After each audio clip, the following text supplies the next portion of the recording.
What up, everybody, and welcome to Late Night Live number 111.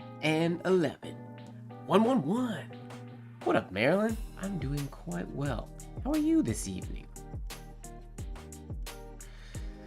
Ready for a little ornamental penmanship playtime. Nothing super organized today. I've been prepping to go on the road with the dance competition season starting, and my brain is busy handling and dealing with all that. So I feel you with the it's been a busy day thing for me as well.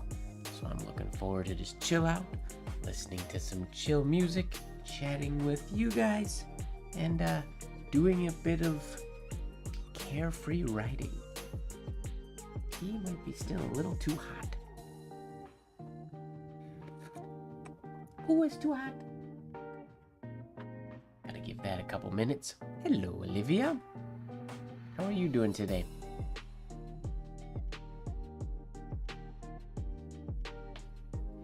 Alright. Yeah, I didn't really know specifically what I wanted to do today, so I just wanted to come in here and I'm just gonna write for a bit. Do some swirls. The weekly Discord stroke challenge this week was the capital D, so I'm gonna work on that probably for a little bit at some point. As always, if you guys have questions about penmanship or you're curious about something, ask away.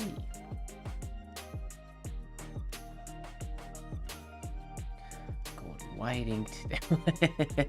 Yup, we're working on the capital D today. Not for the whole time, but for a little bit. Oh, vaccine sleepy. What time is it for you again right now, Olivia? Remind me?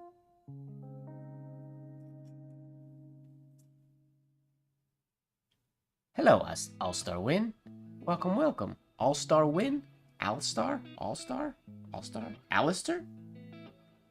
I apologize. I butchered names. But, nice to have China in the house. Welcome, welcome. Nice to have you here. 1 p.m. Okay, that's cool. What up, Skeet? Welcome, welcome.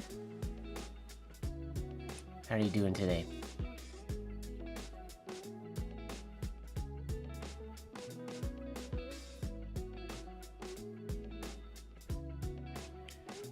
The kind of shades we're looking for. Nice and smooth.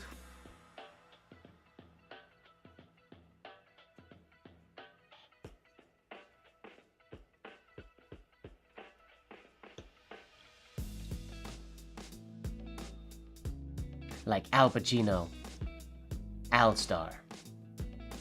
And then is the win on the end? Al Pacino, Al-Star win. Or just Al, you're saying. Okay, Al. Right on, Al. Thank you. Sorry for making that the slowest process ever. But thank you for being patient with me. I will call you Al. That works for me. Or maybe I'll call you Pacino as a nickname. When you come in, I'll say, "What up, Pacino? Nice to see you."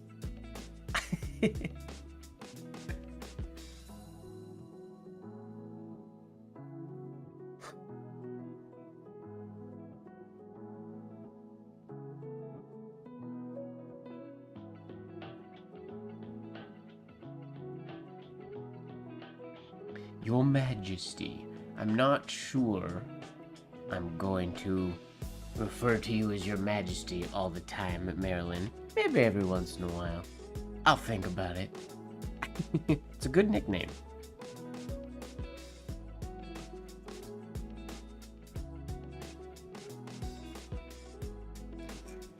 I had a group of friends in Los Angeles who nicknamed, or my nickname for them, or by them, was Mike Chris. So just my name with the word name Chris at the end of it. Because when we would take class and stuff together, before they knew that my name was Mike, they thought I looked like a Chris. So in their head, I was Chris. And then when they found out my name was Mike, they just started calling me Mike Chris. And then there was a whole group of one person sort of started it. And then that sort of many, many more people in that group just started calling me Mike Chris. What up, Mike Chris? What up, Jay? Nice to see you. How you doing this evening?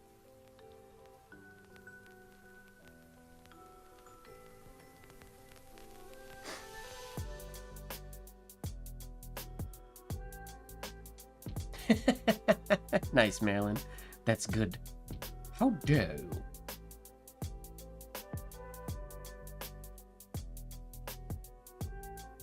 Queen, I mean, that works.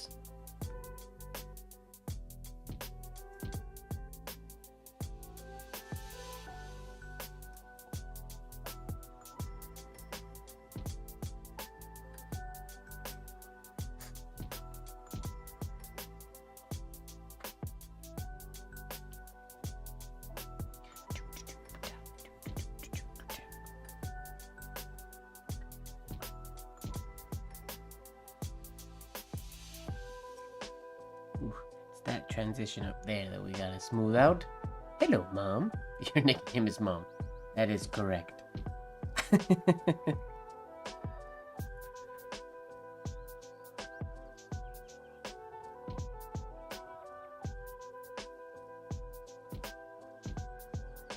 I've actually never asked. Since my mom is here, I'm curious. Did you have any nicknames when you were in school, Mom? Aside from Deb, because your name is Debbie or Deborah. Did anybody call you anything other than Deb? Did you have any interesting nicknames?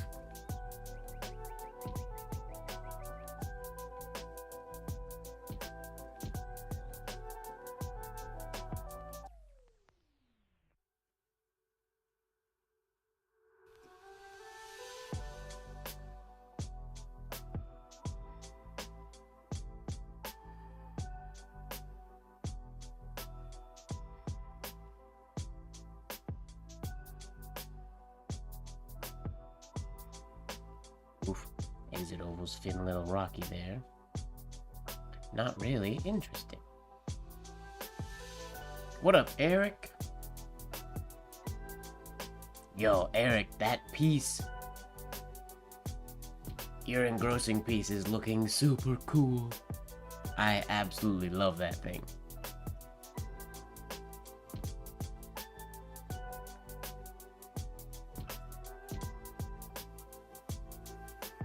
It's looking so dope. I mean, I'm slightly biased because the whole thing is about my Discord, so... Now, for tonight's stream, if you guys could let me know, I've been having some issues lately for some reason on my computer. My stream isn't lagging, I don't think. But my face cam, like my regular camera's fine, but my face cam has been going choppy. There was an update on my face cam software, and I feel like since it updated, it goes choppy every once in a while. Yeah, if you guys could... I want to make sure that it's not just on my end, that you guys are seeing it as well. I don't know how to fix the issue, unfortunately. But yeah, it started when the software just did an update, and then it gets choppy for some reason. It never used to do that, right? That's not a normal thing? Or am I just now noticing it? But I feel like over the past month or two, it's been choppy, and I don't like that.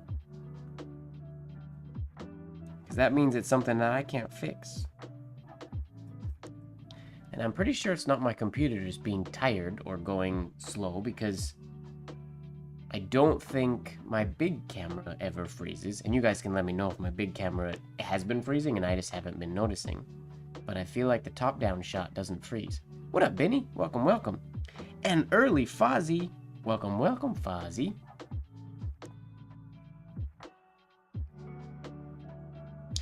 The last stream for a while, because I'm about to go out of town. I'll be gone for 3 weeks or something like that, and then I might be home for one stream, and then I'll be gone for another month and a half or something like that. Cool, yeah, I've never noticed my big camera go choppy. It's only my face camera, which is weird because it's the smaller, less, or like lower quality one, so I don't know where the issue's coming from, and I don't know how to fix it. Frustrating technology.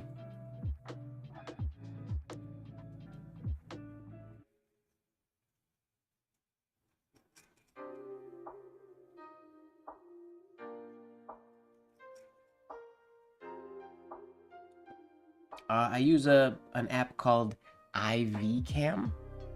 It's the one I've used since I started having a face cam in my videos.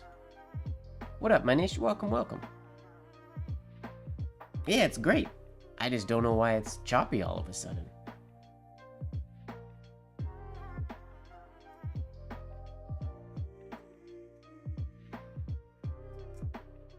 It makes my my classes with Mont Blanc, I don't like that it's choppy because it makes it seem like my internet connection is no good or that my setup is no good when my face cam goes choppy.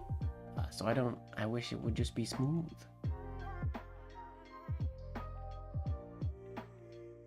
Al, this shade, what size are these? They're not very big. Let me get a ruler. The ovals are...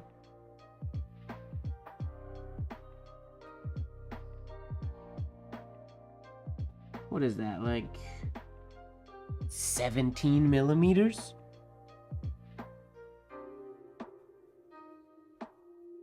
One, two, three, four, five, six. Yeah. About 17 millimeters, something like that. I mean, they're not all the exact same. I'm not on lined paper or anything like that. So I've just been kind of going for it. And then the shades, they're about, what's that, 1.5, 2 millimeter shade, something like that.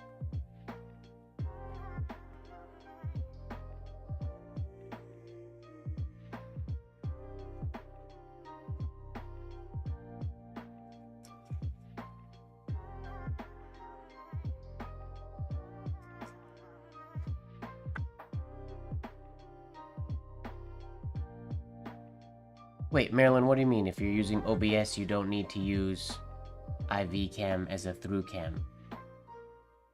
Don't you still need IV cam to get the video into OBS?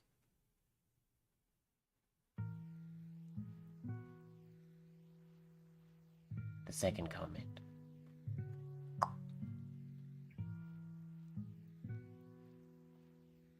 It's an external face cam, yeah. It's actually a phone. It's an old cell phone.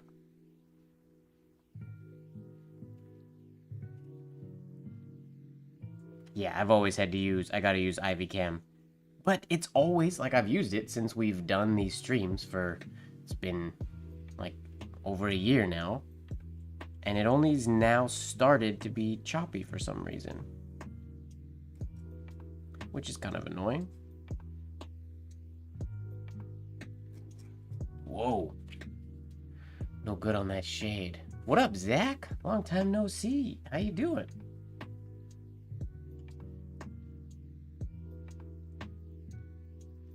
I don't think it's something with the phone. I mean, I guess it could be. There's nothing has changed on the phone. It's not running any other programs. It's just chilling there. Unless, like, the USB cable that's connecting it is dying or something.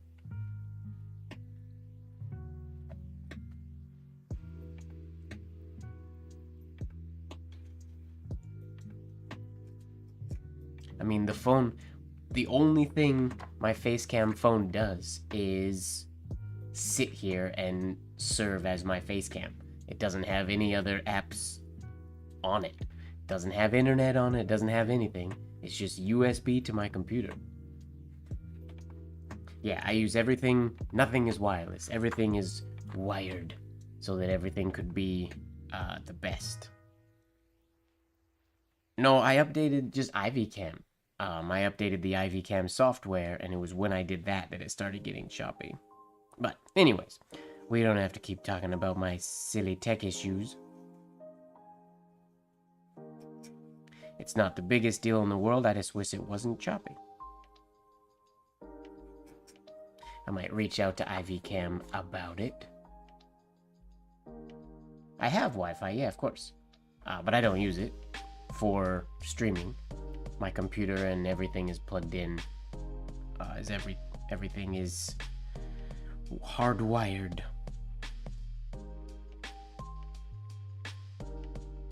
Yeah, I think that's exactly what happened, Fuzzy. Something like that. I don't know. I'll look into it more.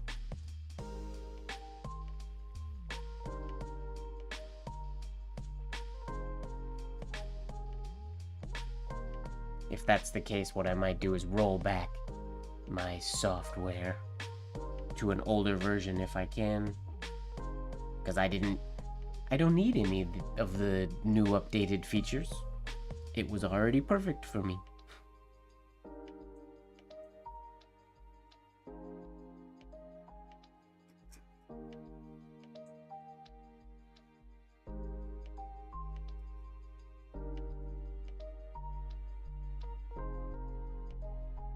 Oh yeah, I restart my device all the time. Like I said, when I'm not using Facecam, it's off.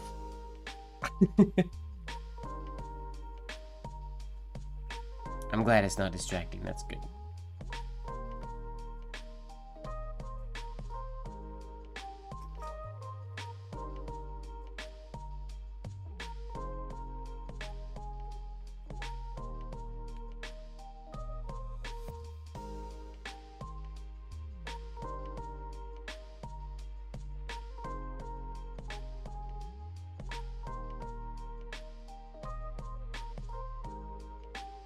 Repetition, repetition, repetition, repetition.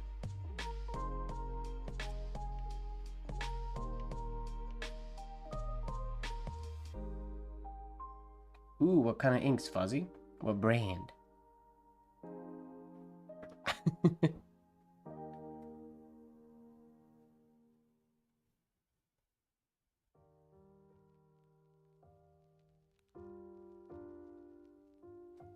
One. Yeah. 111. I say it all the time, but I still can't believe that we've done 111 of these things.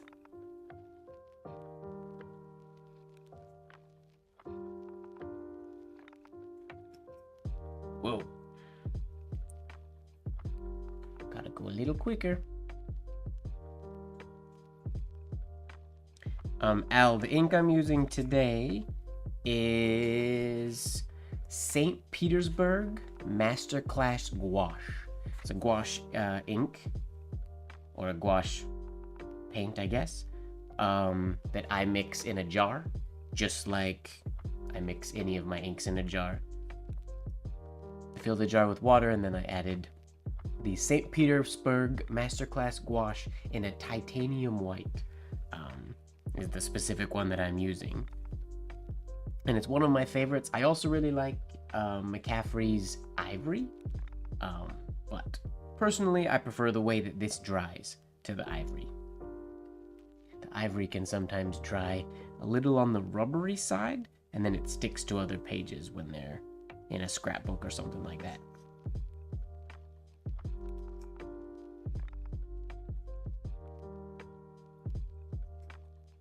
There we go.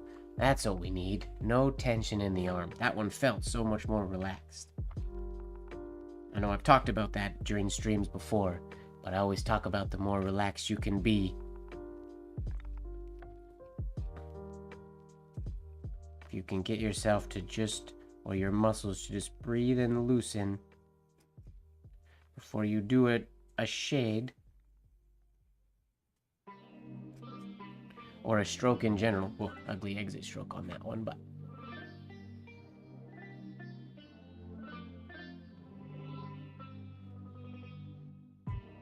wine definitely can help. You want it just enough so that it chills you out a little bit. Yeah, a glass of wine while writing can be very relaxing and can be really good.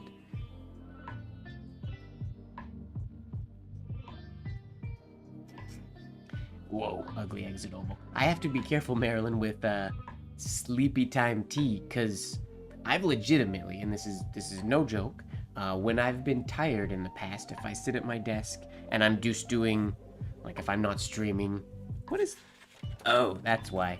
There's all of this on the back of my glide sheet. Well, here, I'll use the glide sheet this way. I'm just sort of drawing chalk all over my page. But yeah, I was practicing, just doing drills, and I was quite tired, so I didn't have sleepy time tea or anything like that.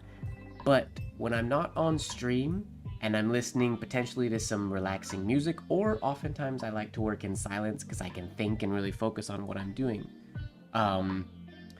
drills have put me basically to sleep before. I have to be careful because it's repetitive and I find it very relaxing. So when I'm going, I just kind of like, I sort of zone out a little bit when I'm working. It has definitely happened in the past. Never on stream. I don't think that would ever happen, but...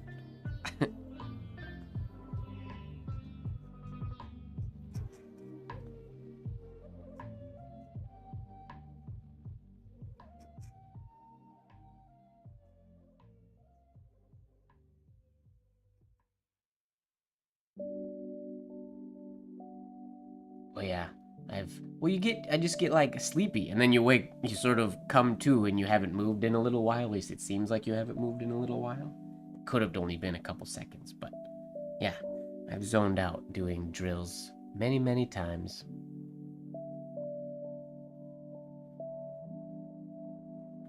I mean, it's relaxing. I find penmanship and calligraphy and everything very relaxing. Before I really started taking any of it seriously, practicing penmanship drills and writing letters and things like that was my, like after, I say a long day, but after just, if I was tired at night, sort of my wind down at the end of the day was just to do some penmanship, because it would chill me out.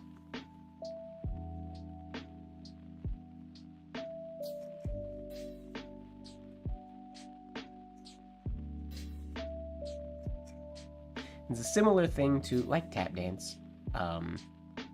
Something is difficult and you feel like you have to tense up and try harder to do it, but counterintuitively, the more you can relax, the more you can breathe, yeah, basically just the more you can relax your muscles, the nicer the strokes are gonna come out.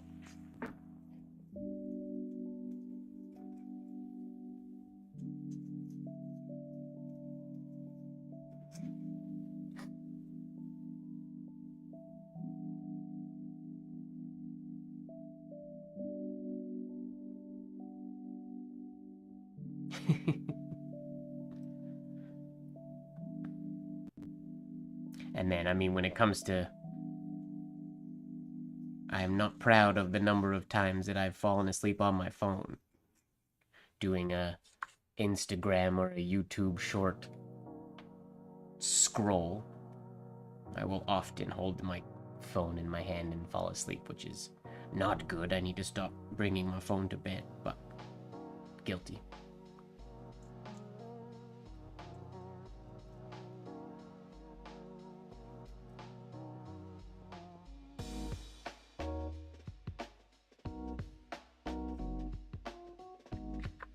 We'll finish this line, and then I'm going to do the same drill, but I'm going to take my hairline ovals down to 1 or 2, undecided. I gotta see how they feel.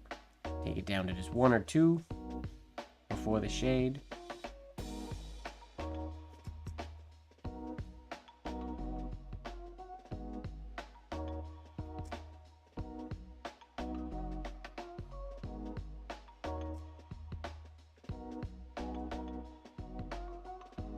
I don't know that I've ever dreamt about calligraphy before. I'm trying to think.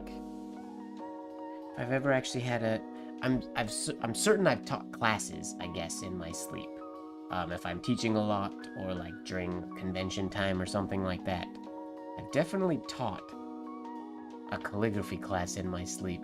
But I don't know that I actually do drills while I'm sleeping. I wish I could, I guess, because then it would mean I'd be getting more practice. I could study while I sleep, then practice while I'm awake.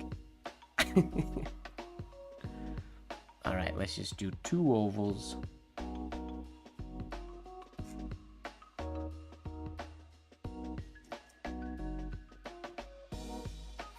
Oof, those don't feel as smooth.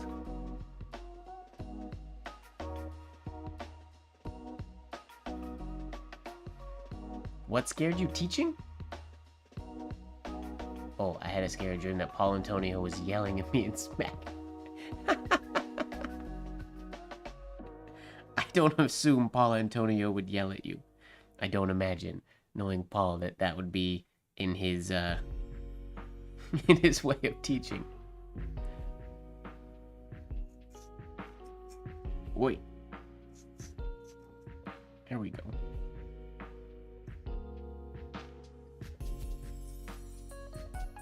Gotta speed up a little bit. He speaks passionately.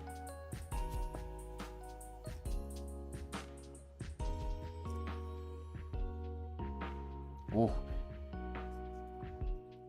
These get a lot worse when I can only do 2 ovals in them. I guess that's why we're doing the practice.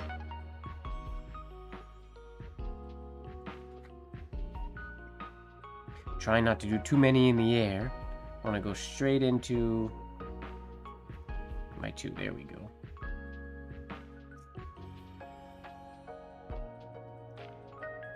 Do 1 in the air. It's not Textura Quadrata. Yep. That's what his big rings are for. It's intimidation when he's feeling aggressive. Doubtful.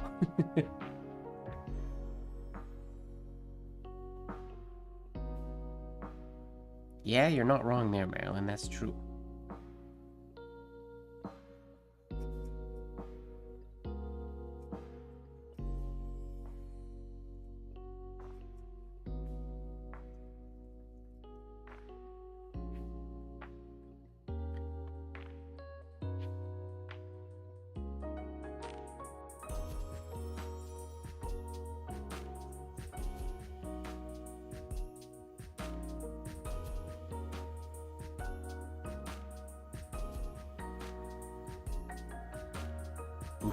Inconsistent.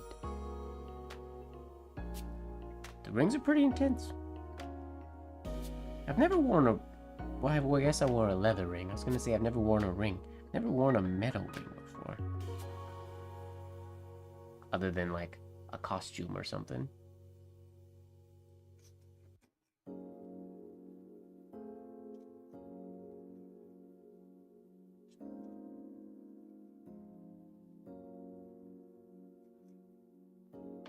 Smooth out that transition into the shade a little bit.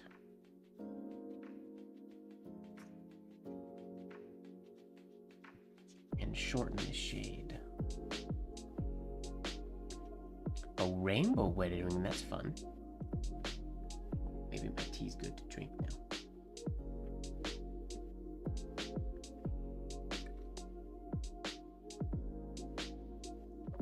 Ooh, that's scary. Yeah, Zach, that would scare me. I don't think I've had dreams where that's happened. I've thought about that happening a number of times over the years, both when I was primarily painting shoes, and when I got into calligraphy. If I hurt my right hand, I'm in trouble.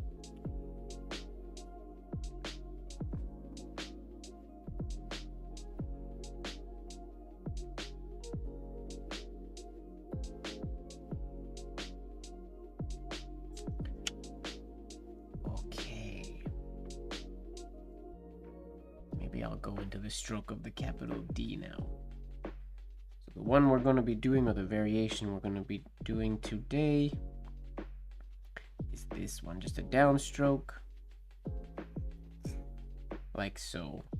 Worried less about the exit stroke, more about that one. I tend to make this little oval much more angled and narrow than what is traditional for many penmen. I'll show the exact goal for this week is this one right here. That's the D we are going for. So we'll see. Get that slight angled oval coming from the downstroke along the slant line.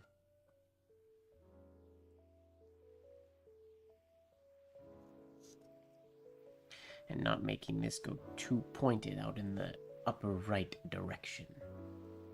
I don't know that I actually have, but It's fun to say. I've had nightmares about the capital D before. So I need a more abrupt compound curve.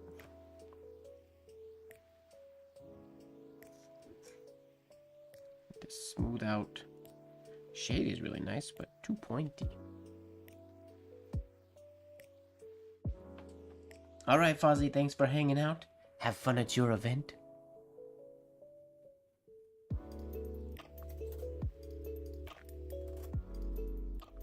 Too horizontal. Oh, you take that lower one. Is that, do you think, Zach, from Engrosser script practice? Would you assume? In wedding calligraphy and things like that? I always make this one, I will habitually drop it below the baseline and make it quite long and narrow. But I'll have it, usually it's on almost a 52-degree slant line, the way I naturally do it. I think I get that from Michael Saul, and I like it. I like doing them that way, but I don't want to habitually, and I've mentioned this before on stream and in classes, I don't want anything I do to be habit. I want it always to be on purpose. So if I want to do a rounded one, it'll be a rounded one. If I want to do a long, narrow one, it'll be a long, narrow one. I want to be in control. I don't like the idea of things happening out of habit.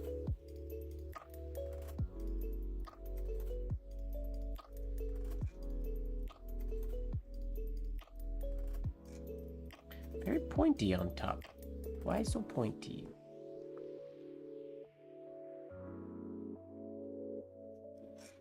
That's better.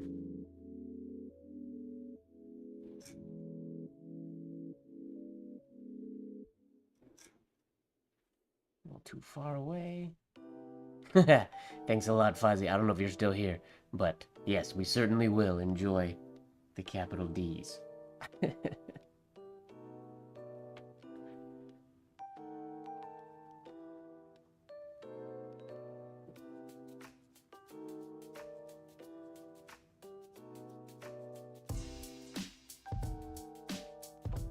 See, like that one. There's a good oval, good shade. I enjoy all of this, but that is very, very angled.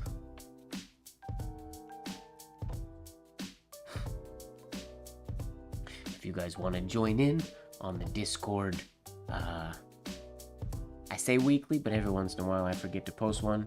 But we're doing weekly stroke challenges. This is the stroke that we're doing this week. And it's just a challenge to work on. If you want to work on it, you can. If you don't want to, you don't have to. But we're breaking down, we'll get into flourishes and all that kind of stuff. So it's not just gonna be letter forms, but we're just going stroke by stroke, just individual strokes and isolating those and working on those.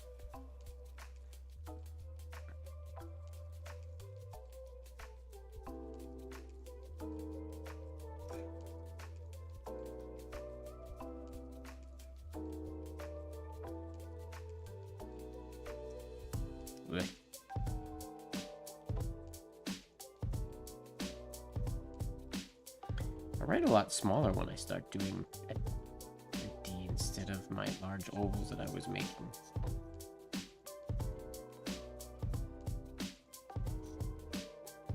Wait.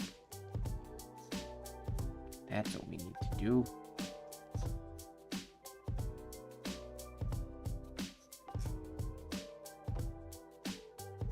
Maybe that'll help.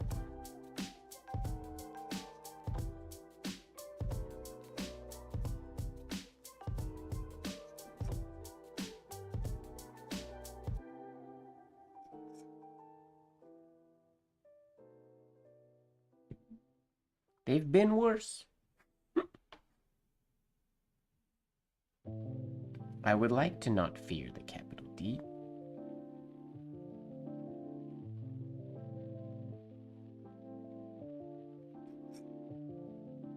Faster. Smoother. That's better.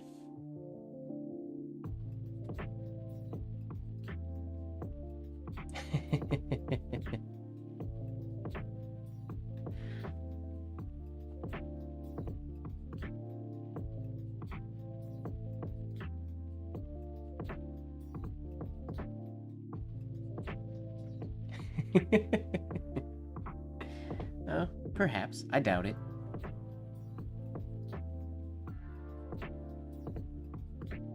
But maybe.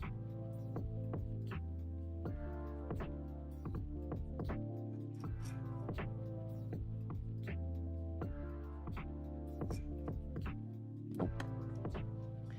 Top right corner.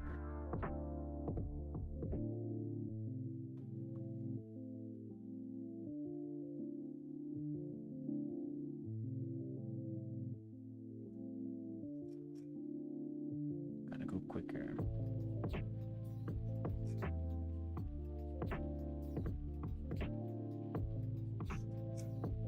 Oh.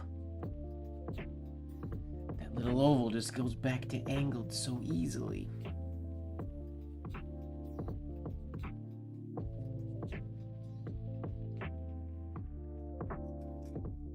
Too big.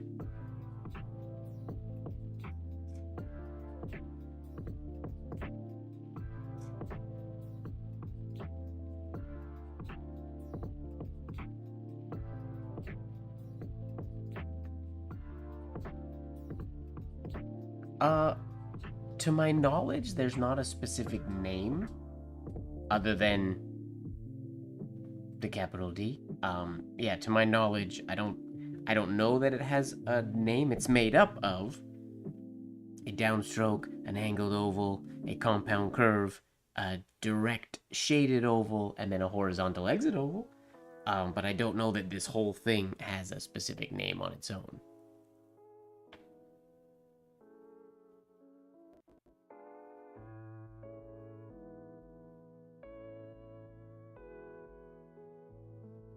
Wait a minute. They say, wait. During your practice, are you imagining the next letter? What it would look like next to that letter to try to practice? Wait, so when you're writing, you focus on the next letter instead of the first letter? Or instead of the letter you're writing? I have to read that again.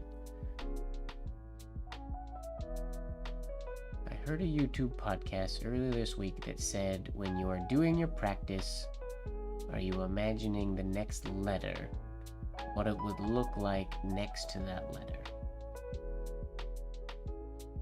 Interesting. I focus on the letter I'm writing at the time I'm writing that letter.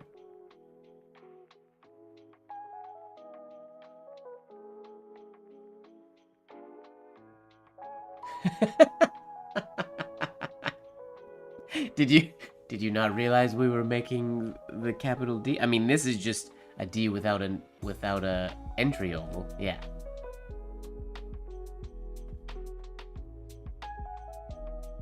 What name in engrosser script were you thinking of for this stroke, Zach? Out of curiosity.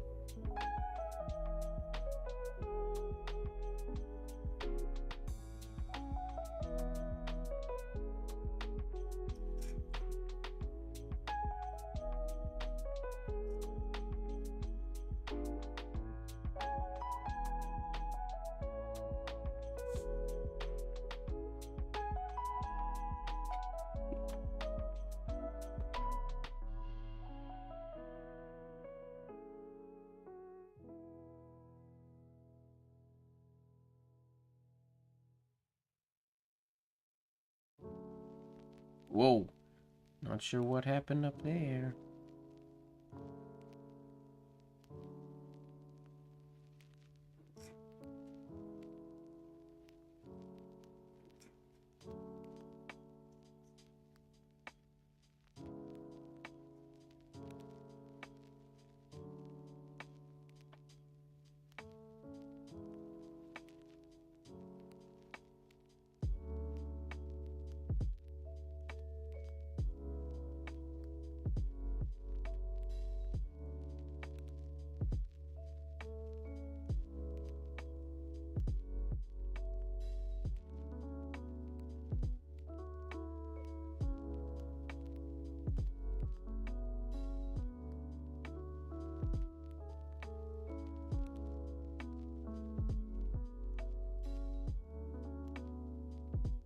Ooh, that was a good shade. Exit oval's a bit long, but I like that shade.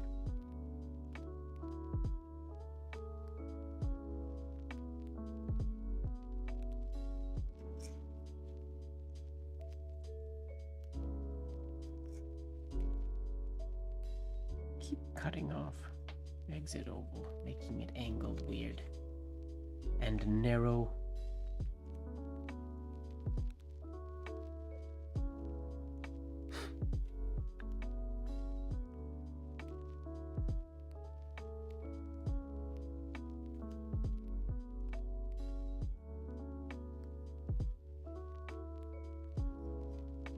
Not sure what happened there either.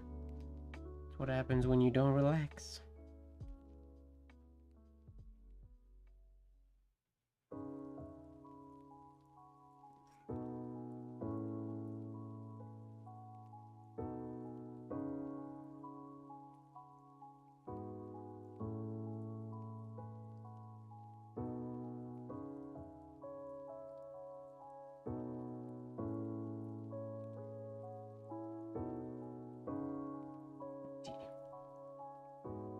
Hello, Annie. Welcome, welcome. How you doing?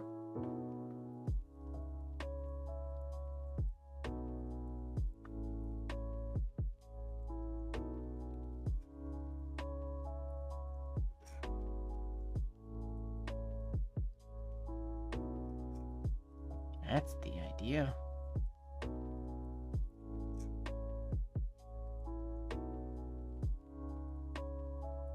Glad to hear it. I'm doing quite well. Having a relaxing evening of practicing the capital letter D. I don't imagine I'll do the capital D the entire stream, because that won't be very exciting for you guys. But I need the practice, so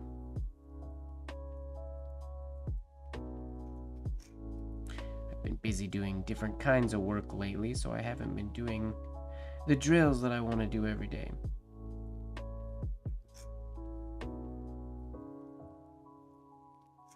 Whoa. Not sure what's going on both of those.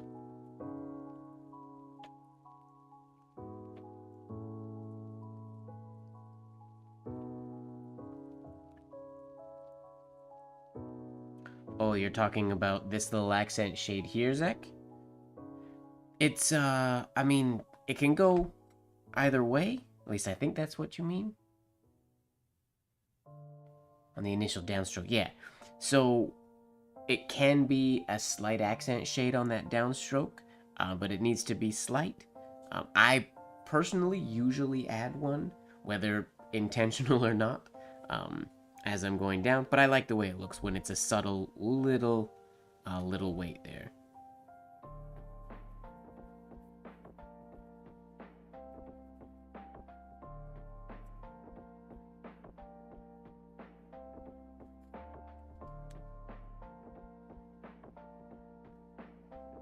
Take a sip of tea.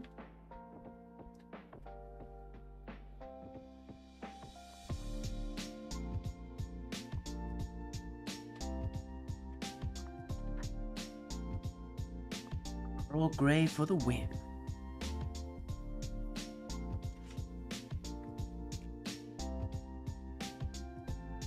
Okay.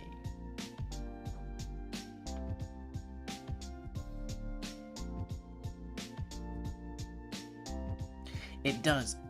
That's actually, Zach, that's how I feel about any of the time that a slight accent shade is added to a letter. Like, for example, if we were doing like a capital G, for example, if I was doing something like this.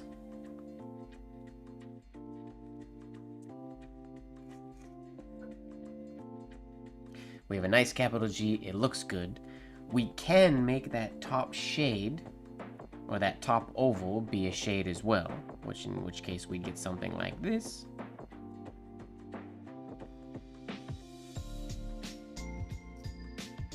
Alright, it's ugly shade at the bottom, but you get what I'm saying. But then what I really like is when that top shade, instead of being like a legitimate like shade, it's almost, if you can make it look like it's just a product of the speed or the movement that's creating it, like the nib is so fine and so flexible, that it just kind of, let's try to get it fine if we do something like this. That tiny little bit of extra, it can be quite challenging to intentionally add that slight little bit without actually just like having a lot of speed and just going for it. And yeah, that tiny little accent, similar to what we have on the D, it can add a lot of character to a letter. So I like those accents, but I definitely like them when they are really, really fine. And if you're working with like a nib that's not super, super, super fine, then those accents have to get a little heavier to get the contrast, and then they no longer look like fine accents. So you really need to be working with like an ink that's going to show you fine differences in line and in speed and stuff like that as well, to get, yeah, some good character. I think you're right, Skeet. I don't think the D is as difficult, though. It is still difficult, but I don't think it's as difficult in Engrosser script as it is in ornamental penmanship for most people. Not to say that it's easy, but I feel like there are other letters that are more challenging in Engrosser script. I can't think of any right now, but I feel like there are some.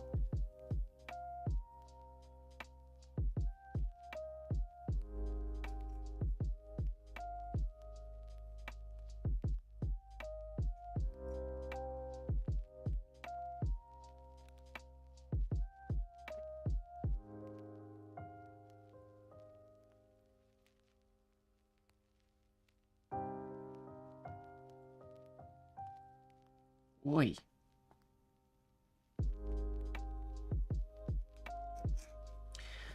These are all over the place all of a sudden. Focus.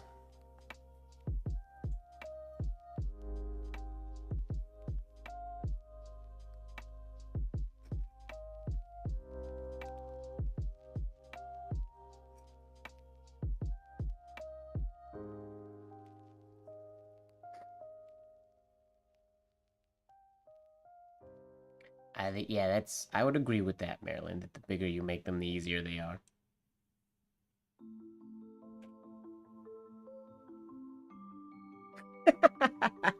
You don't have to apologize. It's not like I'm making a piece of beautiful capital D's that are gonna be framed or something like that. I like doing the capital G. I was the one that brought up G, not you. I could have demonstrated the same thing with some capital D's, I guess, but I just like putting that little, this is one of the moments where I notice that little accent shade a lot. You notice it also in horizontal entry ovals into letters, like going into, I mean, even the capital D.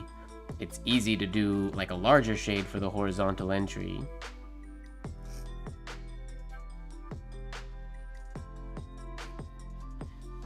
But that horizontal oval can be more subtle and more a product of speed than actually adding a shade. So you get something more like this, maybe.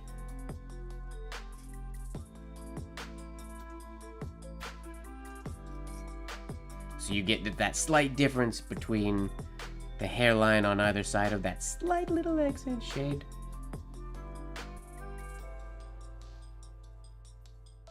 You can see, though, I'm happy with that capital D, but that was written in my comfort zone.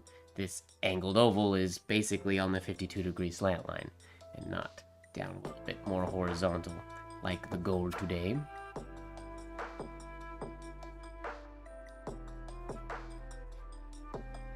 Five centimeters? That's huge. Yeah, that's very big.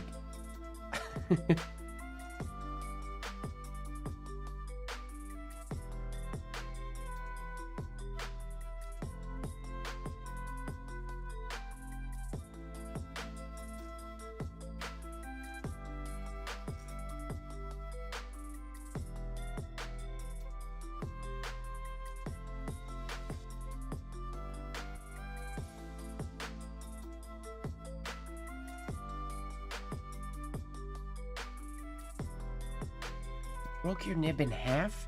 How does that even happen? Like you broke a tine off? Yeah, I mean, Zach, that's one of the coolest things about all the old, like, calling card signatures that the signature writers used to do, is because of the speed that they did cards at, you get these moments in flourishes and in strokes that it kind of feels like they were legitimately not intentional, that they're more a product of just the movement that the penman was doing, more so than intentional, like, accent shade here, accent shade here, accent shade here. They just kind of happen when the penman is in a good flow and is using a tool that is very easy to shade with, obviously.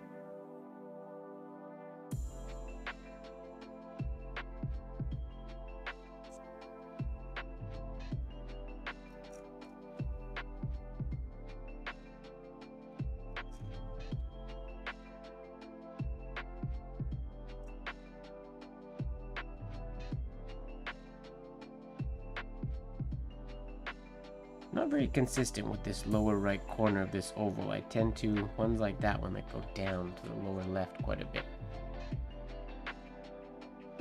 Well, yeah, if you broke a nib in half, you're certainly going to have to start another one, I would guess.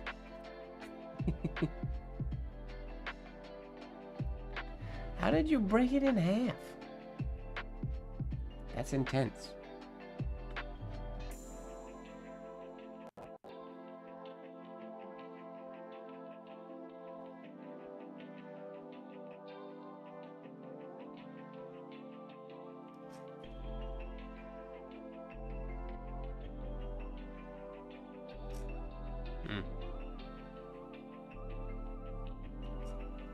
Too rounded down here now. Trying to make that more horizontal, and it's just getting into a more round oval. So we're gonna finish this line of capital D's, and then what would you guys, is there anything specifically you guys would like to work on next? We could do a quote, we could do names, we could do basically anything.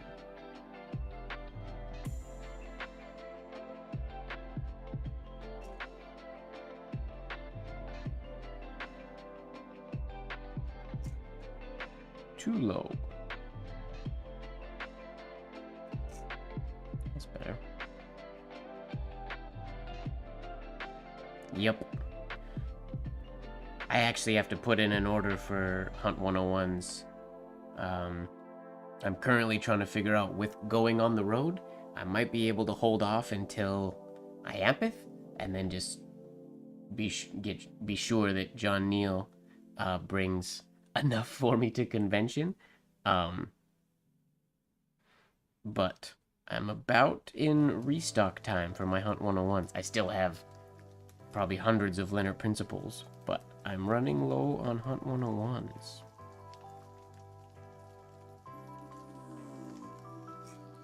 I found a bunch of the ones that I have are misaligned, and I'm too lazy to grind them at the moment. So I need something else to use. Or I could use my Leonards, I suppose. But I've been liking the feel of the Hunt 101 lately.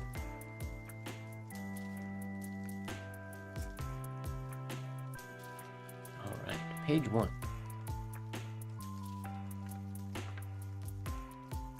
Yeah, probably hundreds, I would assume.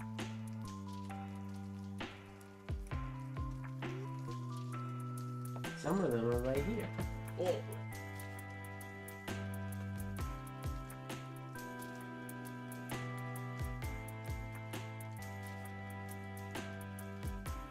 There's some of them in here.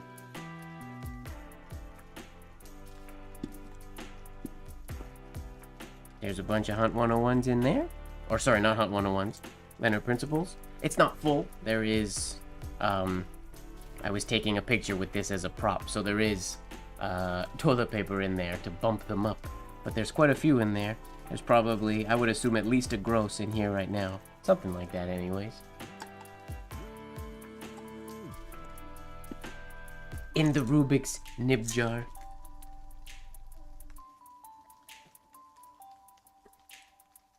And then there's a cardboard box, I think, in my nib drawer as well. There's more in there.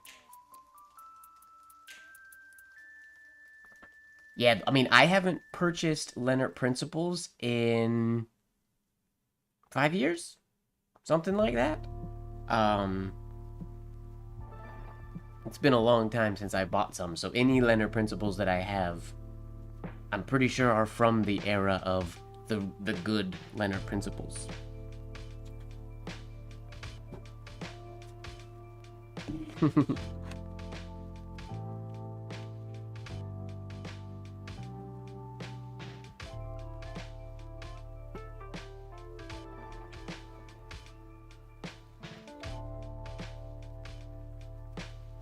Sometimes I prefer the, even with like the good Leonard Principles, sometimes I prefer the Hunt 101. But then other times I'll prefer the Leonard. Like there's a, you can see right here, these are the nibs that are just on my desk. These are the desk nibs. There's a, what is this, an Esterbrook 355? Yeah, 355. There's a 356. Or also like a Gillette 170. These are all Hunt 101s. There is a Leonard Principle here. There's a Leonard Principle. So these are desk nibs that just sit right here. So they're sort of on-the-go nibs that I've been using for recent projects and whatnot, that I go back and forth between to my liking. Sometimes a nib just annoys me and I take it out, but it's not garbage, so it just gets put on the desk for a bit. And then there's the tin that's close by as well. It has the other, some on the go, like Leonard Principles and whatnot, and then some other prep nibs that were also on the go desk nibs that just aren't being used at the moment. I don't know. I never know what to do with nibs when I am in the middle of something and want to swap one out, because the one that I swap it out with isn't garbage, but it just needs to be dealt with, or it needs a timeout or something, so it gets put on timeout for a bit.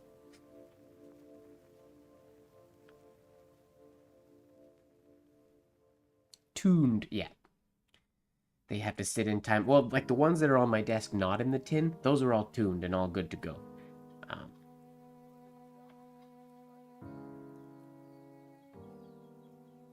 Sometimes I experiment with things as well.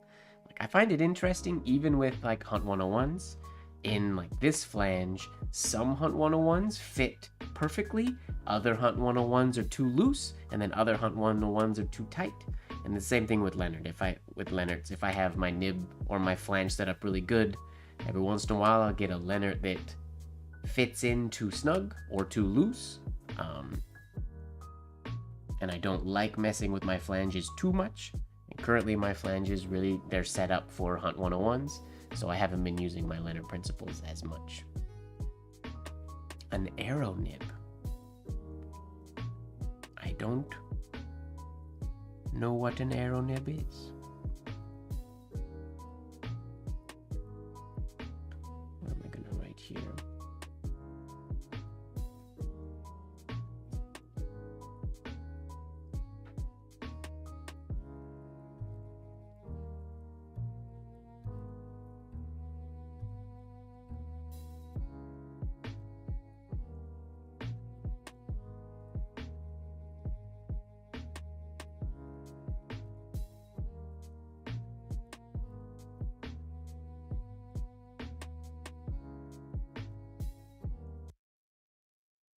Whoa, what happened to that song? That was weird. Did the music just die?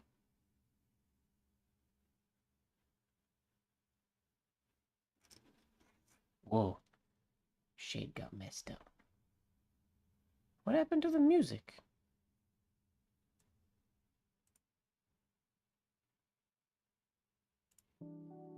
Oh, that song just has a weird cut in the middle. That song's broken. Interesting.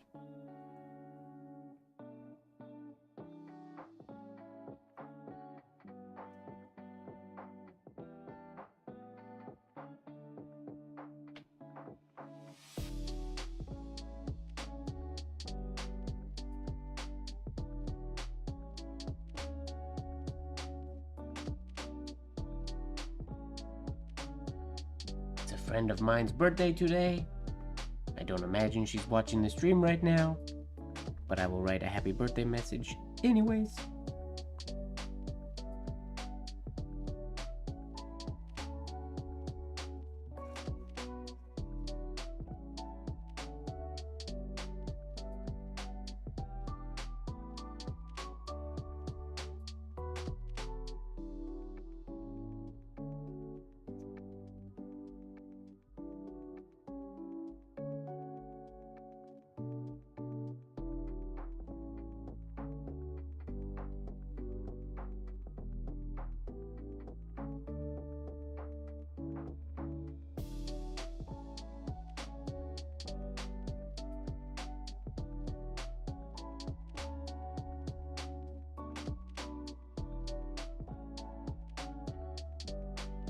Canadian Jen is here. I was wondering. It is Canadian Jen's birthday today. So happy birthday, Canadian Jen. She is currently chilling at home, watching my stream, and watching Magic Mike the movie.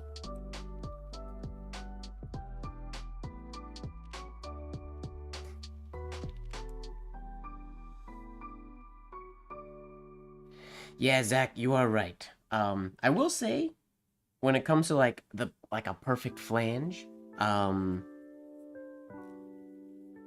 go in phases. Exactly, the best of both worlds. So you got Penman Mike and Stripper Mike. I had to.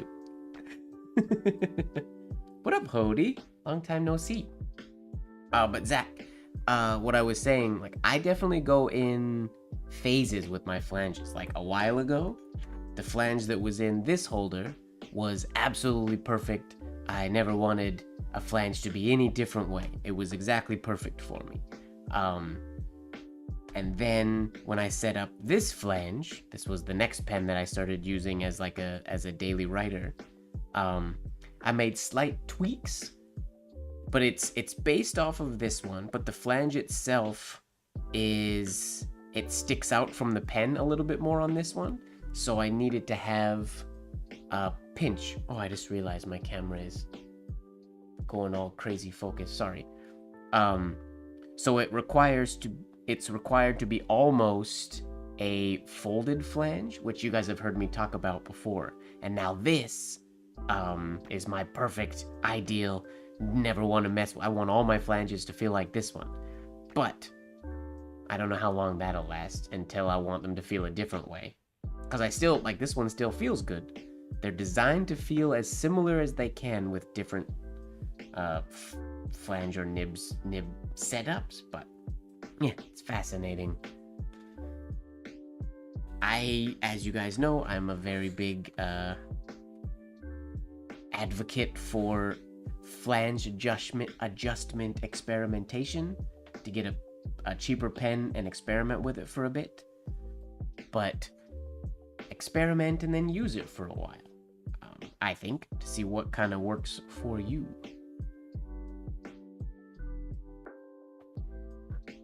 Oh, you thought Thursday was Wednesday. Your internal clock was broken. Well, welcome back, Hody. Yes, thank you for the reminder, Mom. I'm aware.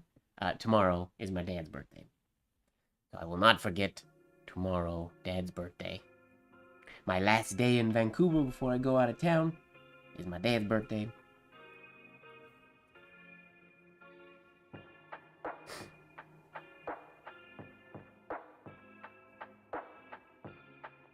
That's good to hear, Hody.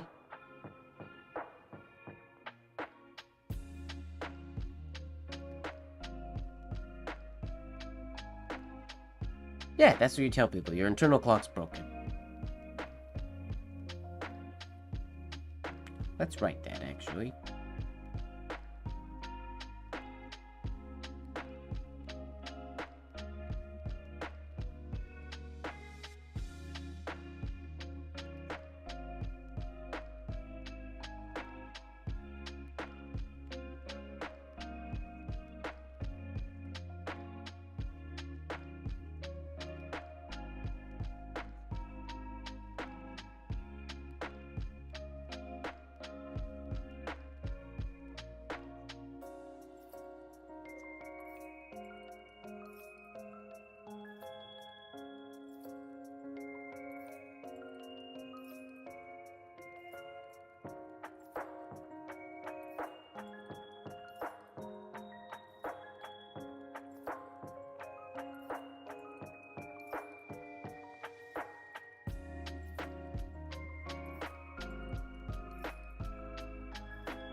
Your internal clock is broken.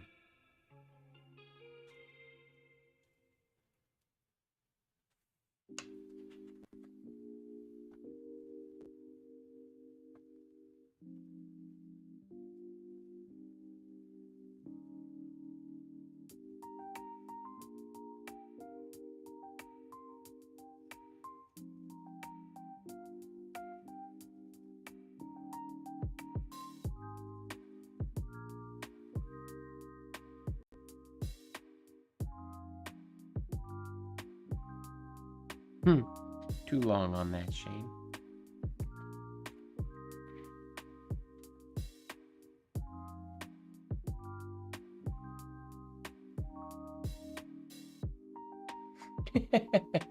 You're allowed to make requests, Zach. Chick-fil-A? Yeah, I can.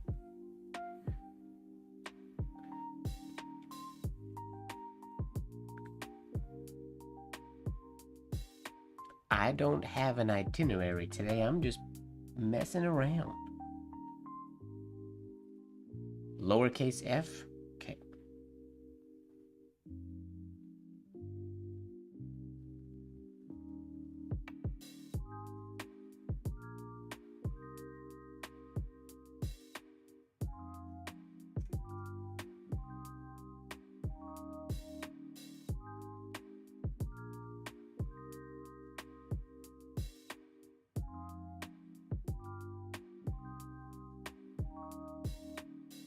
Chick.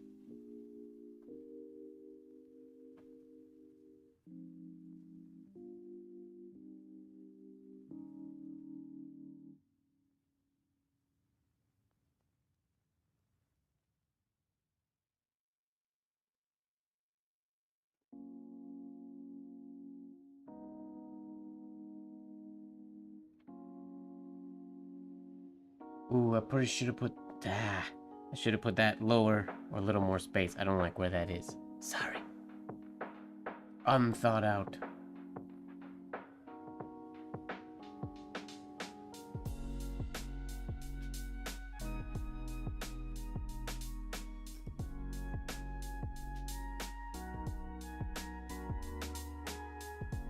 Chick-fil-A.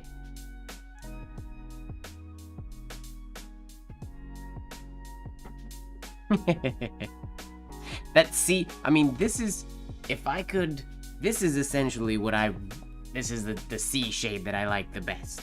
If there's one thing that I need to fix, and we've talked about this on the Discord before, if there's one thing that I really want to change about my own capital C, this shade to me is like perfect. It's exactly what I would be going for. It's this entry oval though. It hits about this point and it goes basically in just a diagonal line straight up, instead of coming down here and staying low and crossing about there and then going up. So I get a bigger loop on the right side of the shade is one thing that I would really like to fix / change about my own capital C, but I like that shade.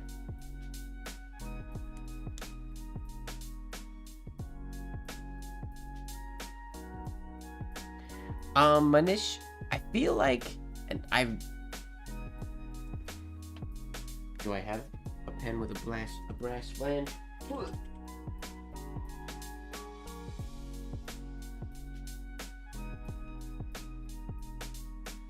I do somewhere. Well, I mean, these ones do.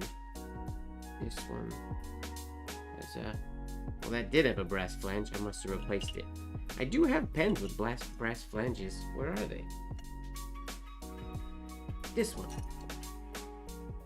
That's a brass flange.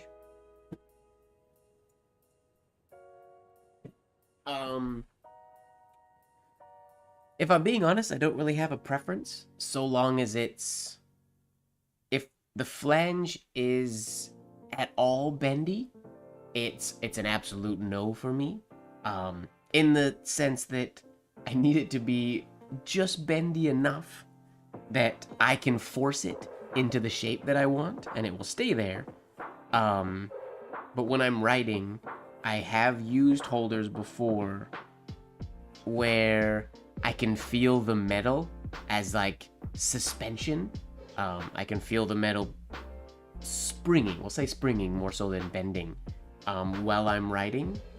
So not only is my nib going springy, but the flange itself, I can feel the bend, and that really bugs me. I'm assuming it's something I can get used to, but I'm just not a fan of it. In a perfect world, I could make this flange be exactly this shape, and then do something to it, harden it, so that it can never move again, so that it was thick, super solid metal. Because once I have it in the shape that I want, I don't want it to ever move again. In that scenario, I would have to use different flanges for different nibs. I couldn't just really quickly tweak one to hold a Leonard or a Hunt 101 or something else, like I can now. But yeah, I don't like bending the flanges, or I don't like a springy flange. But I have nothing against the color of a brass flange.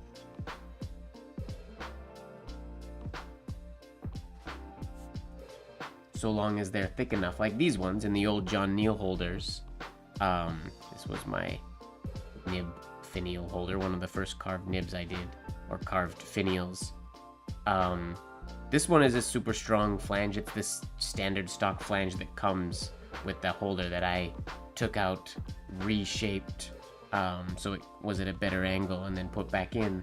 And it doesn't bend, so I like it. So long as they're not springy.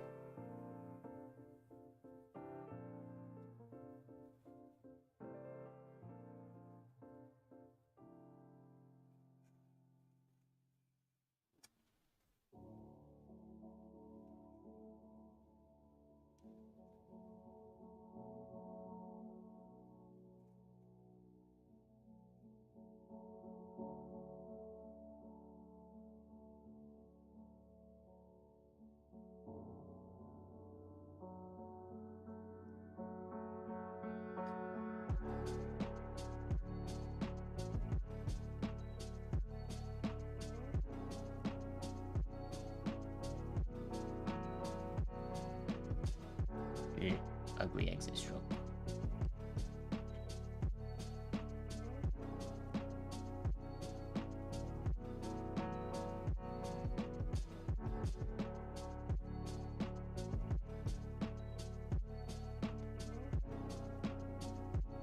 Yeah, like vintage holders, like a holder like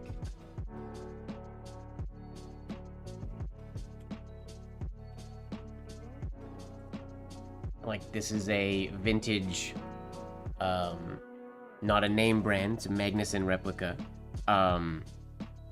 vintage replica, not modern replica. This flange is one of the coolest. It is a folded, so it has that little pinch. It's slightly folded. It is one of the best feeling flanges that I have ever used. That's what this one is somewhat modeled after to get the shape, because the nib sits essentially under the holder instead of directly out. You can see, well, I don't know how to demonstrate that. If I look, yeah, when I'm holding the pen where it's comfortable, the nib is below my hand instead of sticking right out to the side. Whereas like here, let me do a proper demonstration. I'll put a nib in two pens and I'll show you what I mean. Oh, come on. Why won't that fit? Does it need a Leonard? Leonard principle to the rescue. Yep. Put a Leonard in there. A Hunt 101 will fit in this one. So, you see here, when I hold this pen, where I would hold it so the pen is ready to write, the nib is sticking straight out to the side. So it's directly out from my fingers. And that's standard for most of the holders that are made and sold today. That is the normal way. That's what we're used to. But there were some vintage holders that were tweaked by the penman to, in contrast, when I hold this one, now it's hard to see from above, but my finger's above the pen here, my thumb is on the side, and the nib, if I go here, straight from the side, you can see where the hole is. The nib sits in the lower half of the barrel, or of the grip of the pen. So the nib sits down below, which I personally really like. Took some getting used to, but I'm very much a fan of that style.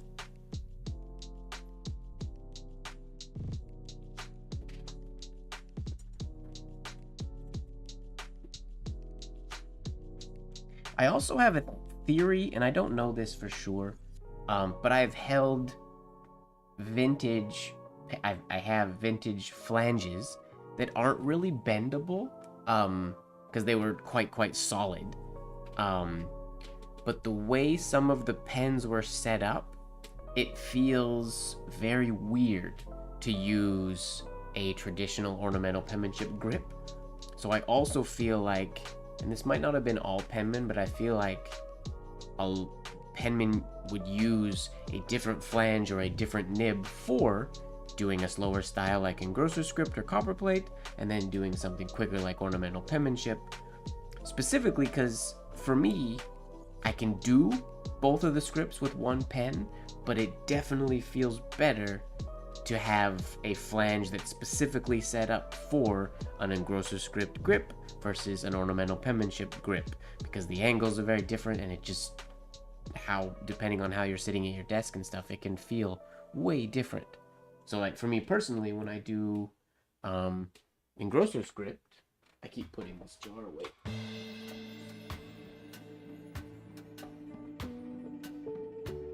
When I do engrosser script, put a nib in this one as well so you can see. I use a holder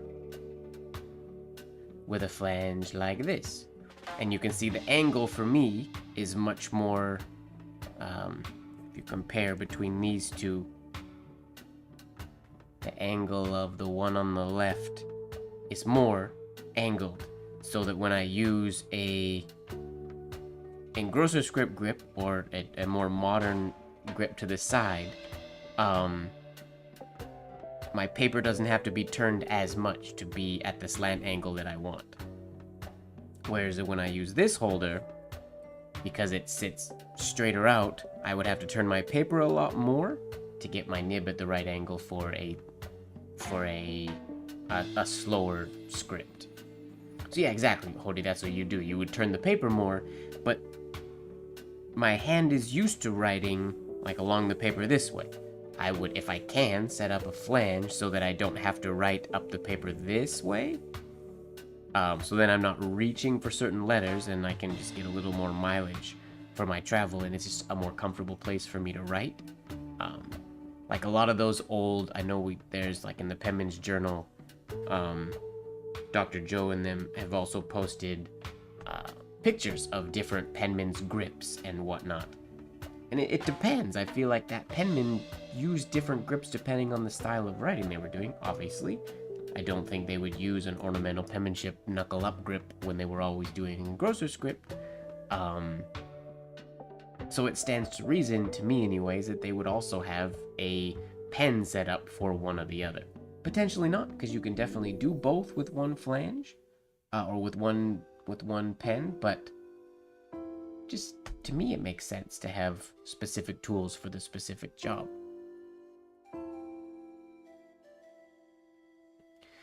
Is there any sense in buying replica oblique holders for specific hands like OP versus engrosser script? I mean, I feel like yes. Well, do you like getting like a pen maker who makes a replica, you mean? That's specific. I don't think so, because I think the replica bit is like the shape of the barrel and whatnot. I feel like that is a more universal thing, obviously, unless you're doing or using like an actual ergonomic holder or a vintage like comfort holder or something like that that is specifically designed to force your hand into a specific grip. But yeah, I don't know that I'd recommend Like, you don't need to get replicas specifically for that. You can get replicas because they look good and you want them. But when it comes to like the flange setup, that's gonna be completely different for you comparing on other compared to old penmen of the past. So what you could do is get like 2 holders. If you have a holder style that you really like, you get 2 holders, and then you just have 2 potentially different flange setups for that holder. One more specifically designed for like an engrosser script grip, and then one more designed for an ornamental penmanship grip, if you want. That's maybe, I mean, you don't need to have 2 that match. But yeah, I mean, Colby's pens are gorgeous. Vintage replicas are dope, but I feel like you get a vintage replica less for like the specifics of the flange and more for the look of the replica pen. And obviously the angles are going to be like the vintage pen, but the flange is going to always be something that I feel like you're going to want to tweak on your own anyways. I think anyways. I've never had a pen that I've never messed with the flange on. I can say that. Of the pens that I carved that I got from Chris Yoke, any pens that I've gotten from other people, or pens that I've replaced the flanges with some vintage Zenarian flanges that I have, even those I've rebent and tweaked, because I want them to be a specific way that I really like.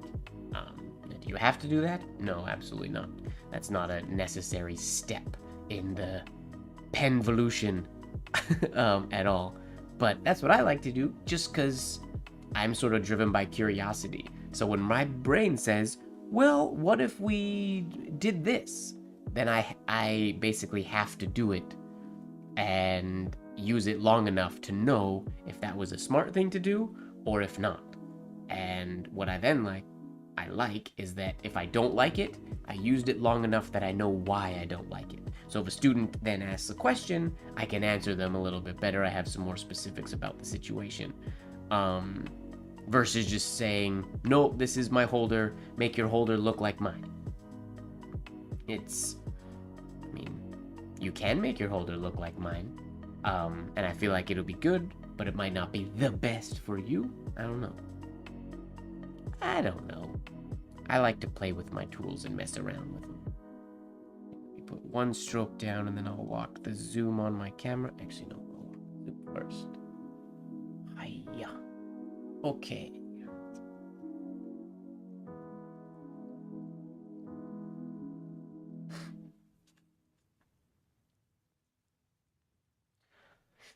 That's sort of my take, Zach, is that it's more about the look of the holder, like the wood cuts and the things like that.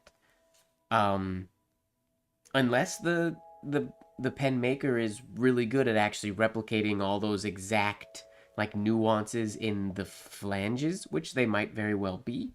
You never know. I know, just as an example, you can have 2 vintage pens that if 2 pen makers are replicating them the exact same, I can almost guarantee you those flanges aren't going to feel the exact same. And I don't think, even if they try to make them exact, they're not going to feel the exact same as the original. Because there's really just fine sort of nuance in there with the metal and fine angles and things like that. Yeah. But that is something you can bring up with a penman, or with a pen maker, to specifically ask if they can replicate the exact flange adjustment. Because I feel like, and I could be wrong about this, but I feel like a lot of pen makers make the pen replica, and then the flange is almost like a default flange install, I think. Oh, whoa, Brian, what's up? I was actually just gonna say a specific scenario. Since Brian is here, I'm gonna bring this up. So I have a vintage holder that has a flange that Brian really, really, really likes the flange on. So he got a replica of that holder, but the flange on his replica is not the same as the flange on my original. Now, his replica is of the sister pen of my original, not my actual original, so I don't know if the flanges are the exact same. Yeah, it's the natural grip holder, and it is...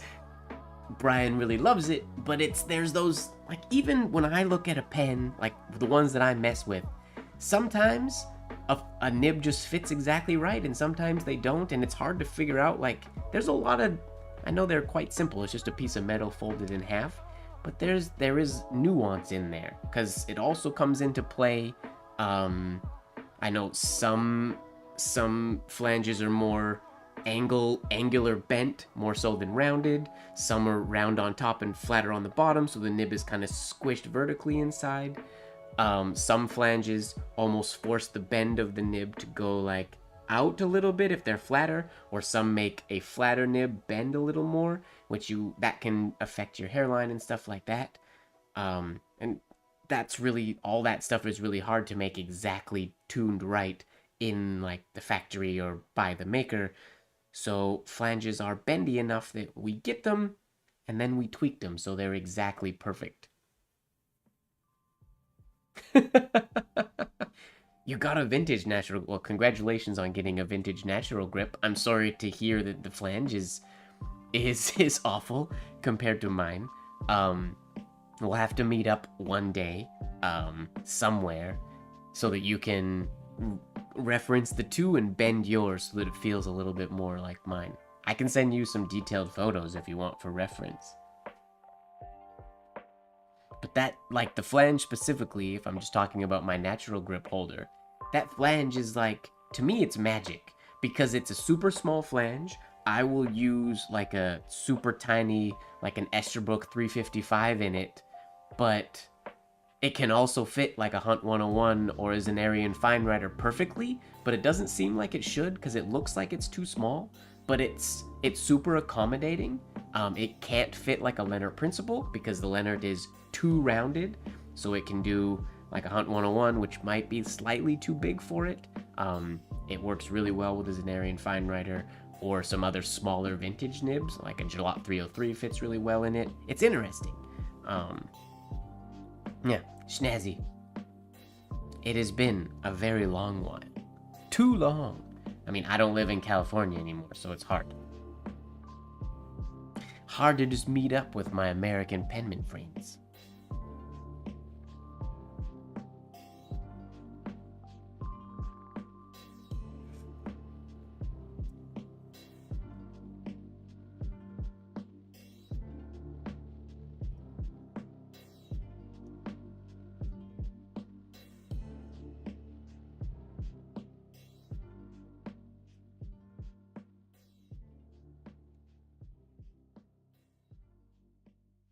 That's what YouTube's all about. I mean, here on YouTube, yes, that is true.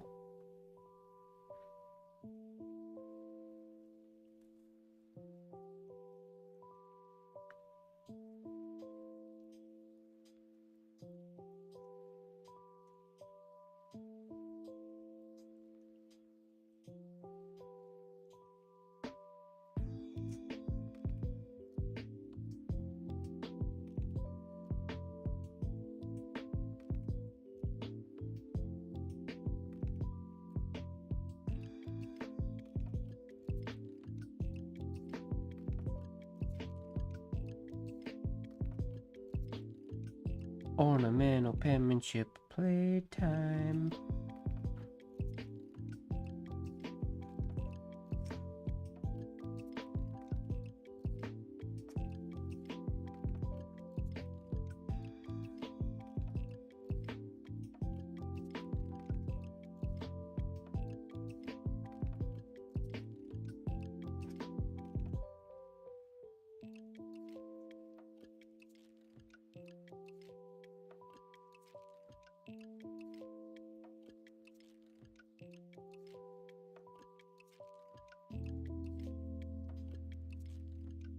No such thing as silly questions, Zach.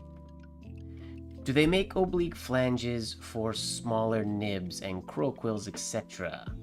I'm pretty sure there are people that make oblique flanges for crow quills and smaller nibs. There is. Oh, sorry. I'm just remembering. I think it was Skeet mentioned earlier. There's also the bullock flange that a lot of people really like. That's the flange that has the little screw in it, so you can put a nib in and then tighten it up.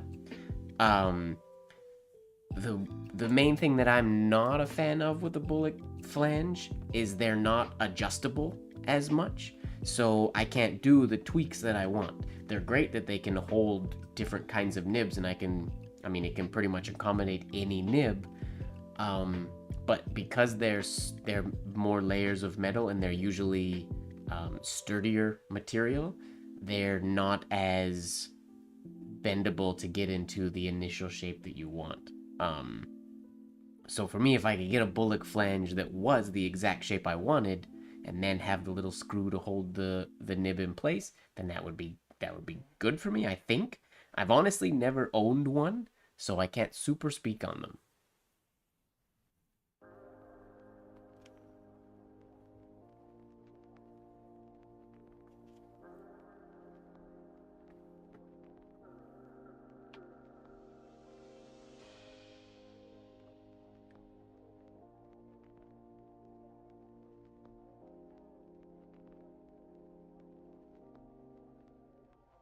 Take your time with the recovery, Hody.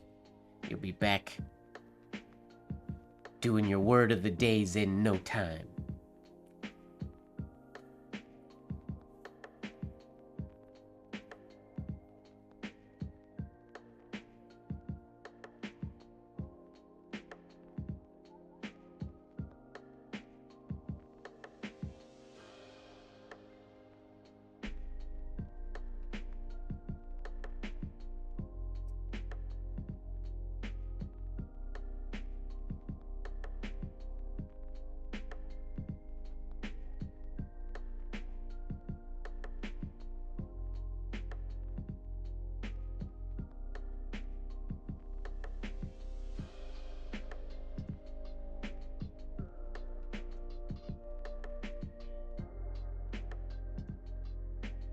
What have you been doing to strengthen your hands, Brian? Do you use like an elastic type of ball, or I've thought about using one of those. You hook them on your fingertips and then you do like the stretch out, so you stretch that muscle. Ah, that makes sense.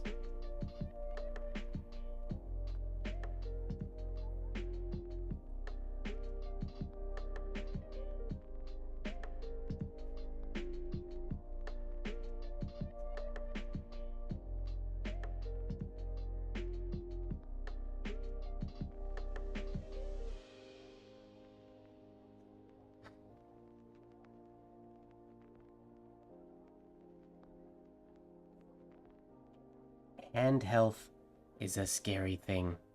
We mentioned at the beginning of the stream, or earlier in the stream, we were talking about if anything ever happened to my hand, that would be very unfortunate. Luckily, with ornamental penmanship, at least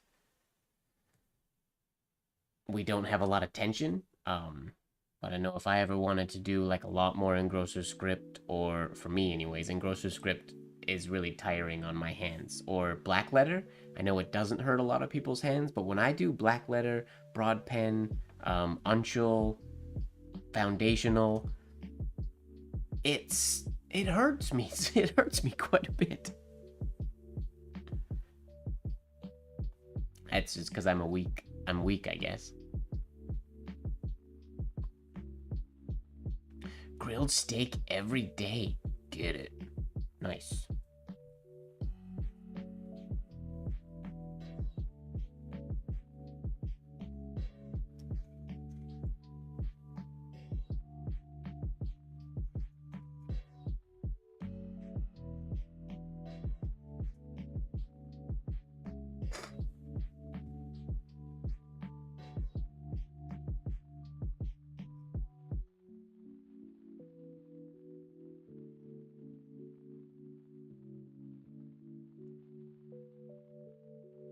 Vegetables are important.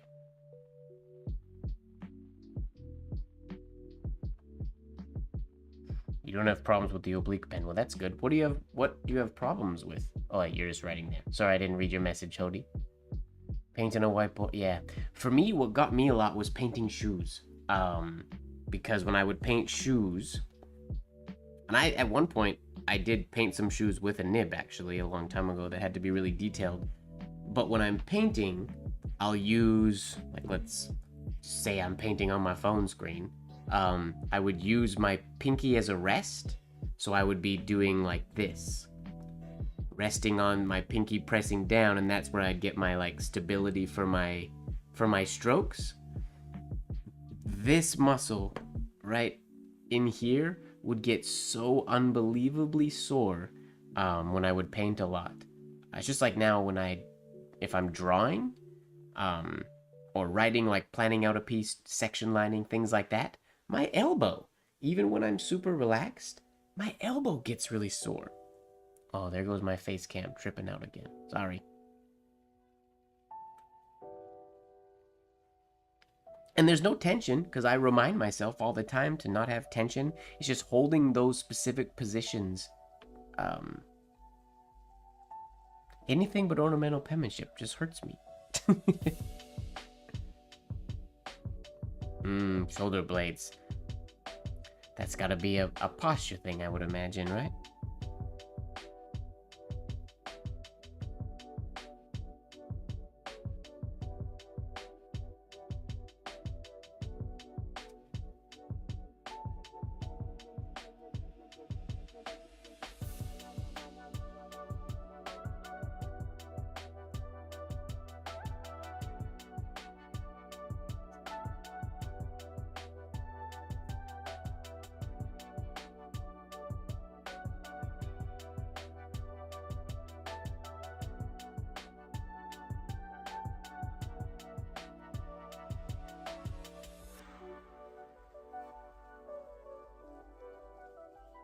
Do you grip your pen hard, Brian, when you're writing? No, I can't imagine you do.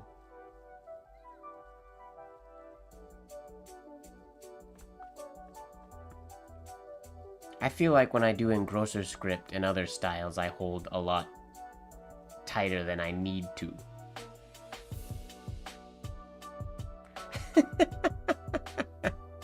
Get it, Brian. All right. But that's TMI.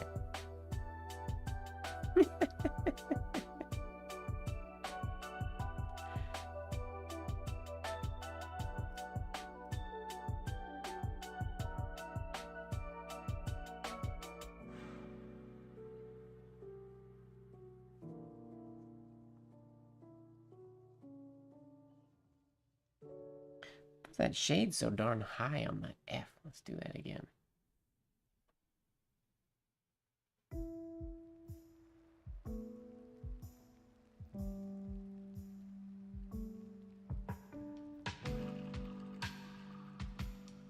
Nope.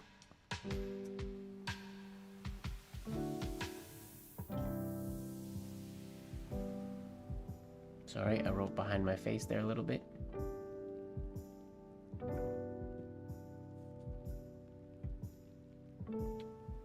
Yeah, that's a good idea.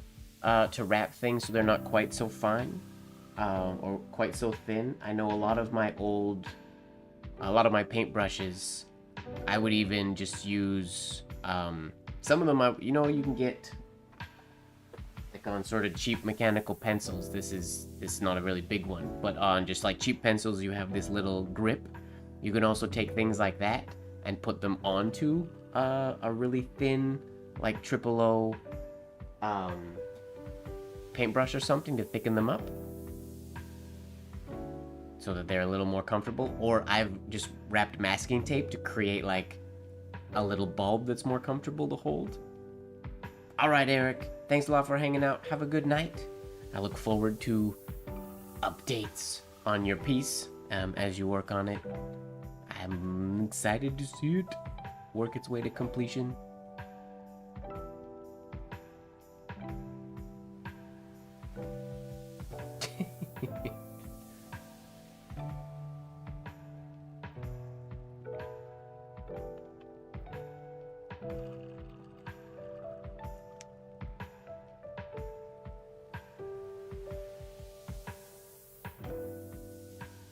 And you can do, like, if you need to get a little bit thickened, you can make a full-on, you can leather wrap something and wrap it in more layers if you want to get it feeling a bit thicker, just so it's comfortable in your hand. Because if you're going to have a tight grip, if you know you have a tight grip, it's much more relaxing on your hand to be tight gripped on something that's not quite so tiny. I don't think you're alone in that one, Skeet.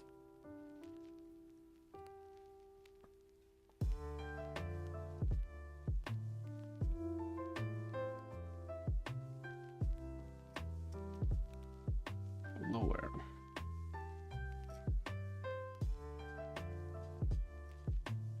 That's better.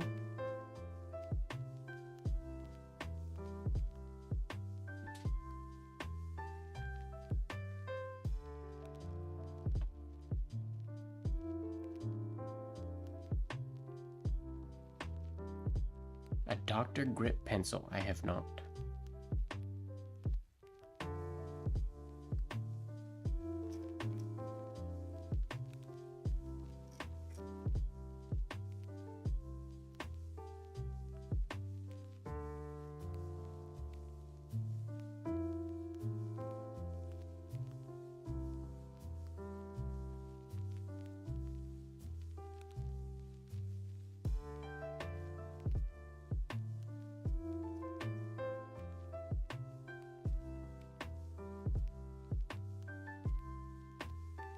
Ooh, funky oval.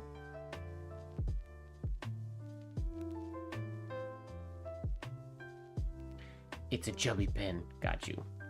Yeah, I've never used one. I'm pretty simple when it comes to my writing tools as far as the pen itself. I like a thin round holder. That's most comfortable for me. And mechanical pencils or mechanical pens and pencils just as standard. Round is good for me.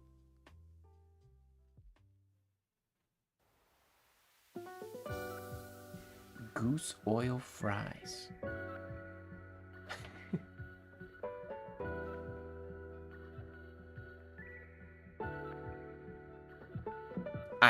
Well, I guess not peanut butter and jelly. I had peanut butter and jelly for breakfast today. On toast, though, so not a sandwich. I don't know if that counts.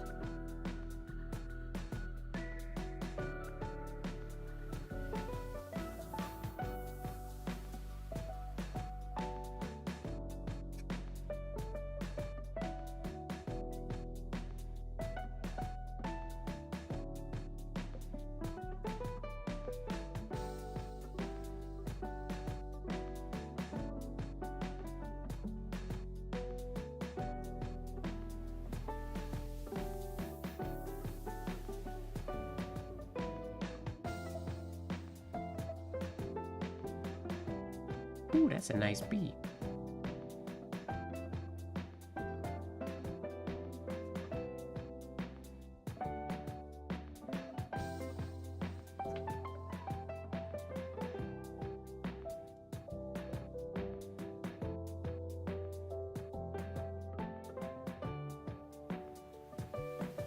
Never knew why they did that.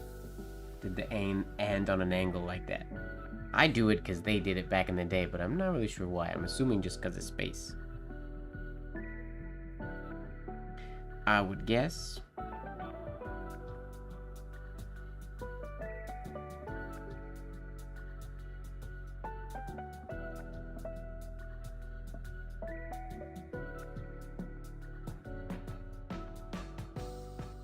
Whoops, too close.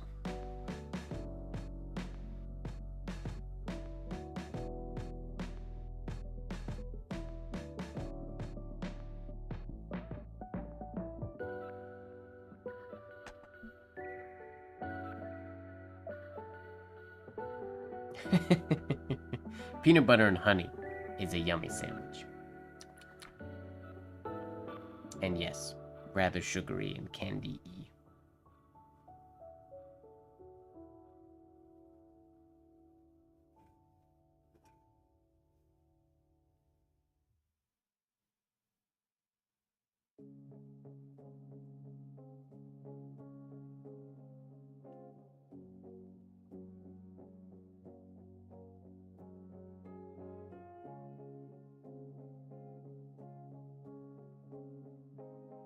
You're gonna get the hookup, Brian.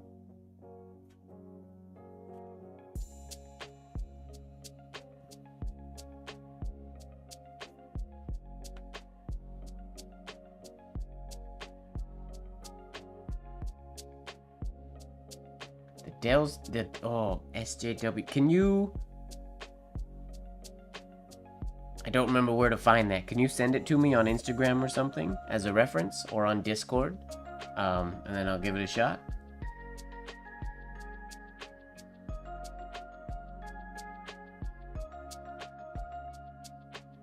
I don't think I have that on my phone. Dale's PDFs. I have to go through my computer and find them. Unless somebody, yeah, if somebody can find it and send it to me, then I'll take a swing at it. Take a swing at pretty much anything. Oh, I forgot about my tea. It's gonna be cold. I Skeet, I still haven't tried a MrGWard bar.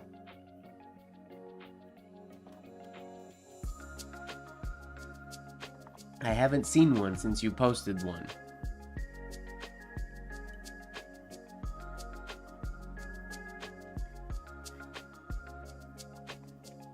My tea has a lot of honey in it today. I went a little crazy with the honey in my tea today. A little more than normal. It's rather sweet.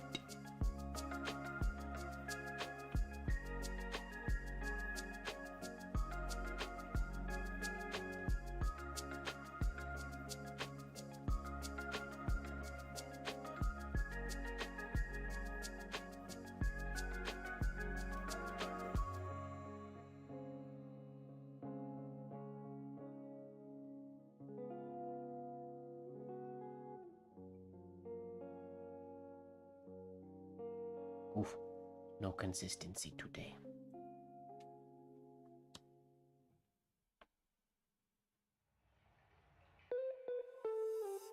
Scent, okay. What do we got?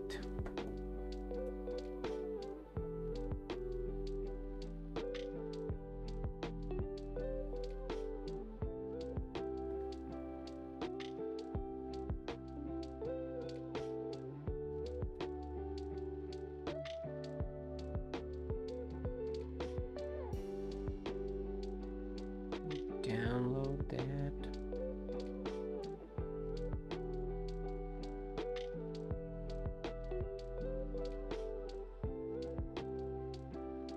Just a second. Cropping the image.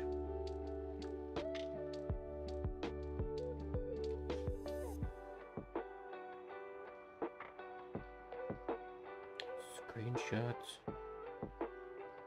Okay. So this is what we're going for.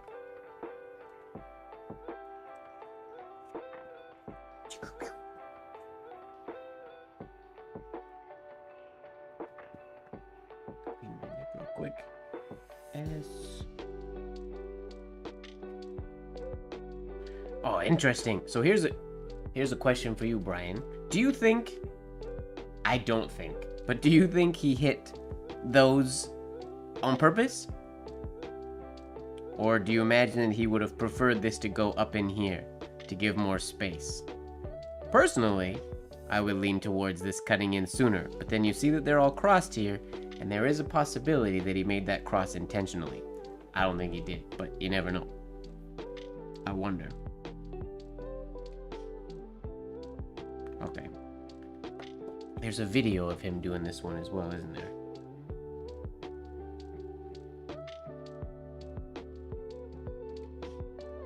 Magnificent, isn't it? New Cheez-It Snapped. Cheese. Well, we're gonna watch the video.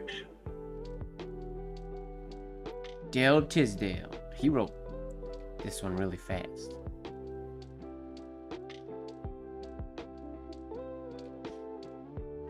Those are capital stems.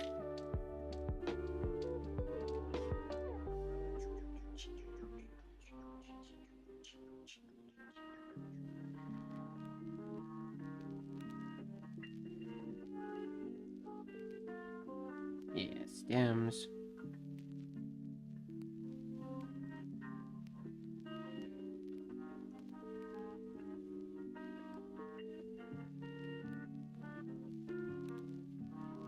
here's the S. Okay. I want to see in here if he... It's not a good enough quality to see if he crosses in that exact same... He doesn't cross in that spot every time, so I don't think that was intentional. Okay. Let's do it. Let's do it.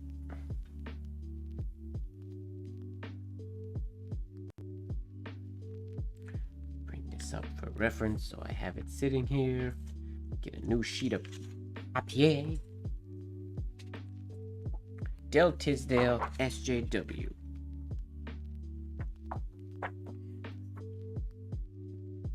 For my good friend, Sean Jacob Wachowski.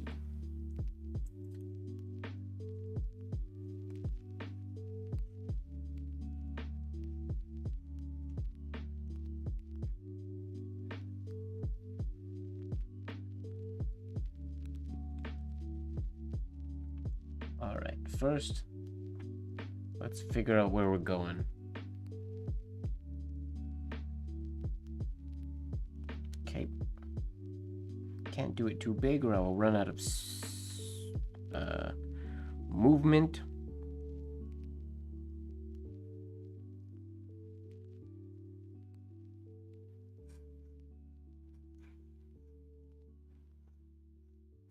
That's not at all formatted the same way that he did his, but... Okay, where did I go wrong? He comes out of the S way bigger to cross through both of these loops of the J. And then I'm going to cut through there. I want to cut through that ball of the S, so I got to make this lower loop of the S bigger. He started with a very big entry oval. Okay.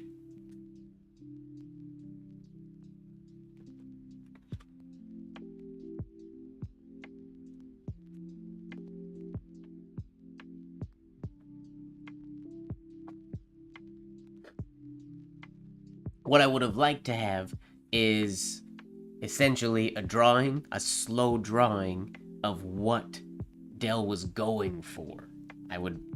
Because, well, Del wasn't precise enough for me to know exactly what his, intentions were. So I can try to create exactly what he created, but I don't think this is exactly what he was trying to create when he made that attempt. So I wish I could see more of what he was trying for, an engrossed version of it. Okay, so huge entry oval. Do I want to go? Maybe I'll try with whole arm instead of forearm. Give myself some freedom.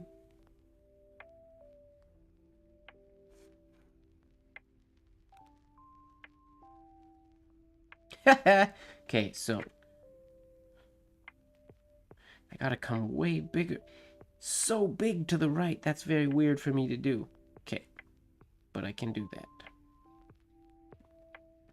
And then to cut through there is weird, but I'm gonna try.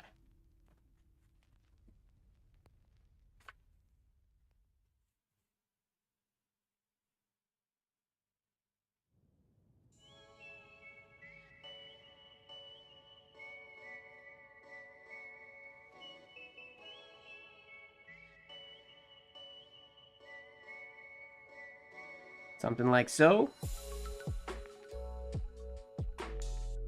It's much bigger. Get a little more right. Give myself more space. I made my J way too straight, or way straighter than his did. Okay, let's try that again. We can refine now that we know where we're going.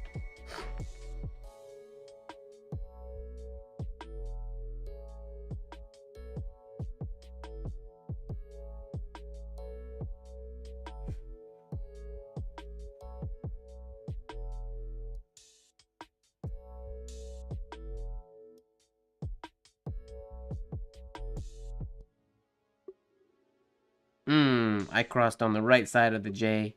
He crosses on the left side of the J because he comes out of his J farther over here. Okay, I can do that. I like this cutting right through the middle of the S instead of going over here, personally. Again, probably too straight on the J, but that's habit. I bring this over more, then this can cut here, and this can go on between the S and the J. And then we're good into the W. Okay.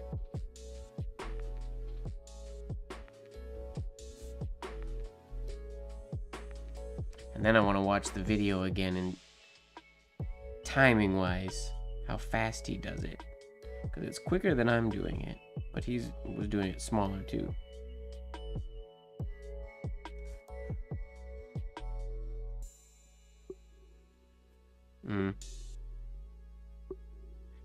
Breaking my own habits is the hardest part of this thing.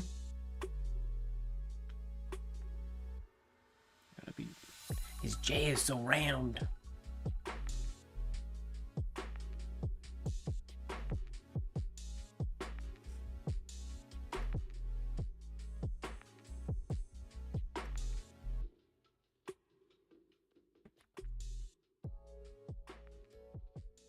Yeah, he goes very quick.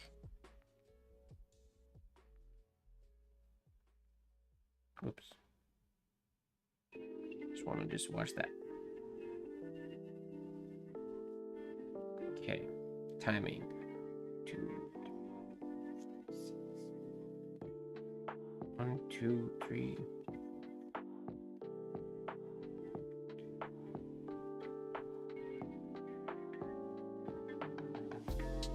Jeez.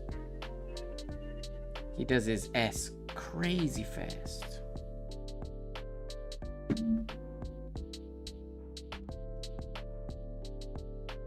Lickety split signature writing challenge. Who can write it the cleanest, the fastest?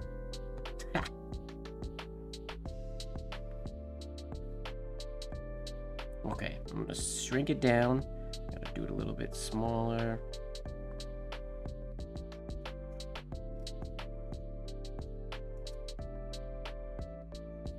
I'd say that's about. It might have been quicker than him, but I gotta get. The biggest difference between mine and his is more to the left or to the right on the S. I gotta remember to exit the S. That goes very much against what I habitually want to do. But, okay, exit to the S. Exit the S far to the right. Here we go. Nope, again I didn't. You just come out of that. It's ugly shade on the S too, but gotta go. It's so weird to go that far out to the right. But we gotta do it. Okay.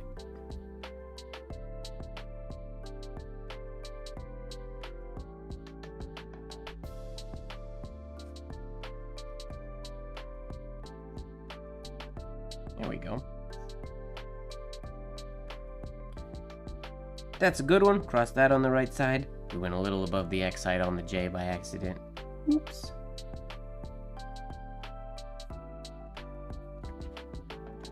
Tiny one here on this side of the page.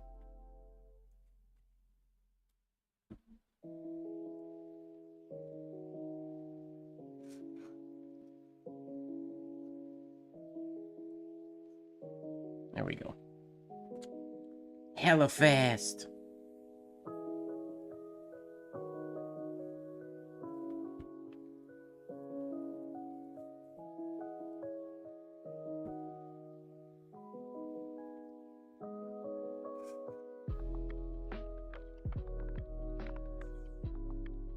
A little out of control on that one. I guess he didn't finish with a full oval on the W, but I like doing the W that way, so that's how I'm gonna do it. Alright, now let's see if we can maintain that speed. Clean up our shades a little bit.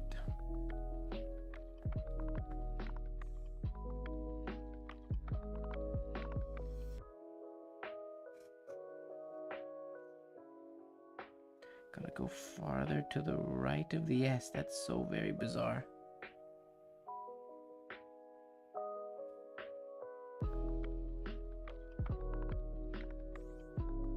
I agree, Hody. You just gotta swing. It's gotta go flowy, crazy fast. Get your Tamblin on. Follow Tamblin's instructions in that you just gotta go. Zero tolerance policy. or wavy or not super flowy lines. And then you slowly gain the control after you have the lines all super smooth. Takes a while, but that's the Tamblyn way.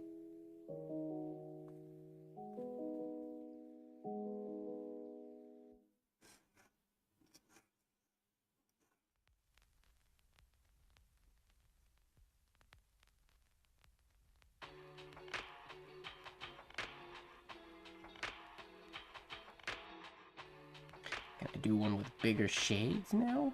Just for fun?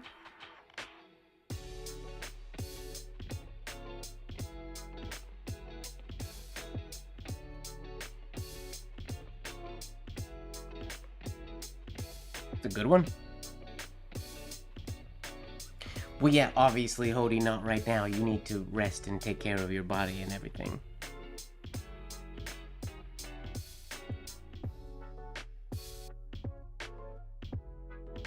There's one stroke that I'm not happy in this one. It's coming out of that J. If this could be slightly more rounded up there, I would be much happier. But the rest, pretty chill with, if I'm being honest. Gotta remember to set my elbow up so I have freedom of movement the entire time and I don't run out, which is why that's getting rough.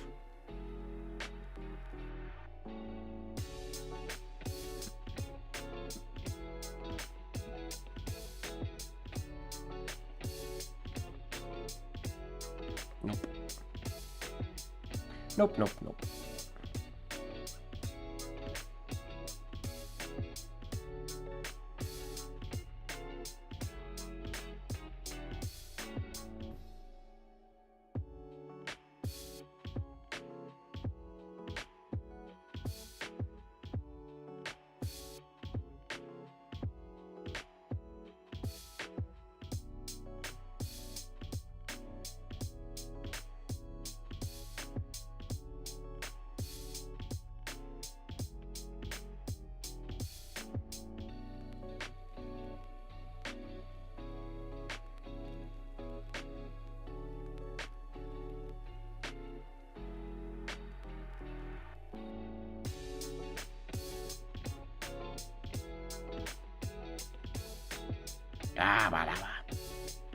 Not far enough.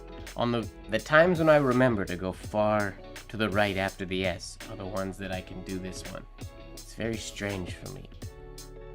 Because that stroke, he brings it so far to the right, but normally for the S, you would have it going basically down.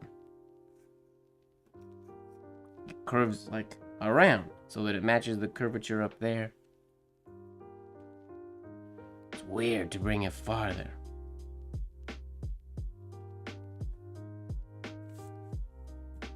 Not impossible, but weird.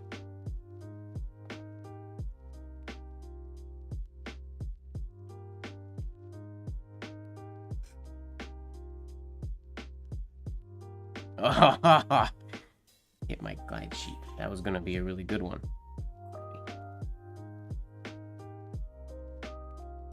Crummy. No glide sheet for this one. See what happens.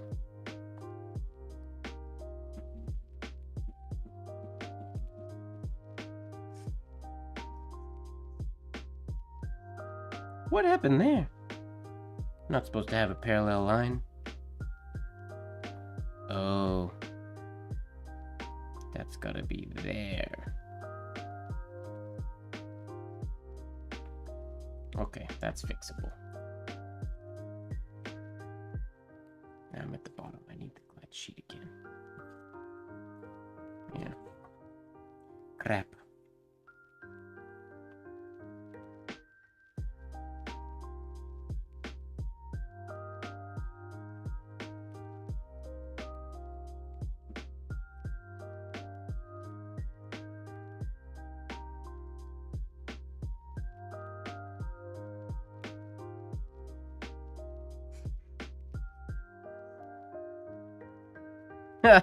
Second guess myself. Shoot. and rotated my wrist on my W. Unacceptable behavior.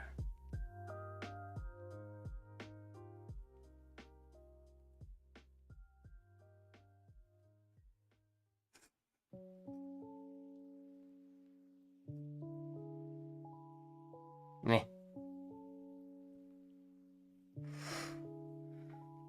That one's probably my favorite of the ones on this page, I would guess. Oh, my camera wasn't locked that entire time. Sorry if my camera was going in and out of focus. I do apologize for that.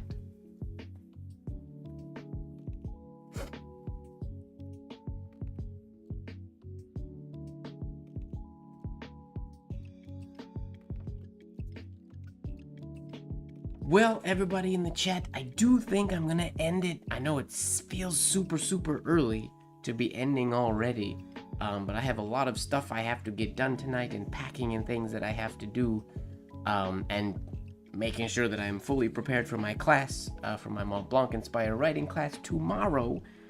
So I am gonna end the stream here tonight. I hope that's okay with everybody. I will hopefully fit a stream in 2 or 3 weeks when I'm home before I go all the way out on tour. But I will try to still be active. I'm going to, the weekly challenges are still going to be happening on the Discord.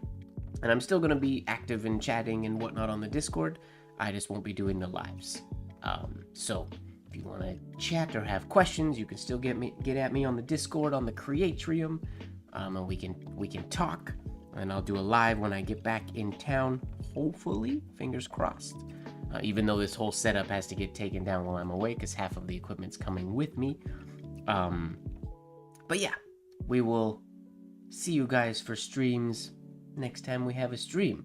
Brian, post on the Discord, bring your activity over there. You gotta have fun writing with Walker and me and all the other fun people in there writing stuff. Come to the Discord. Everybody come into the Discord.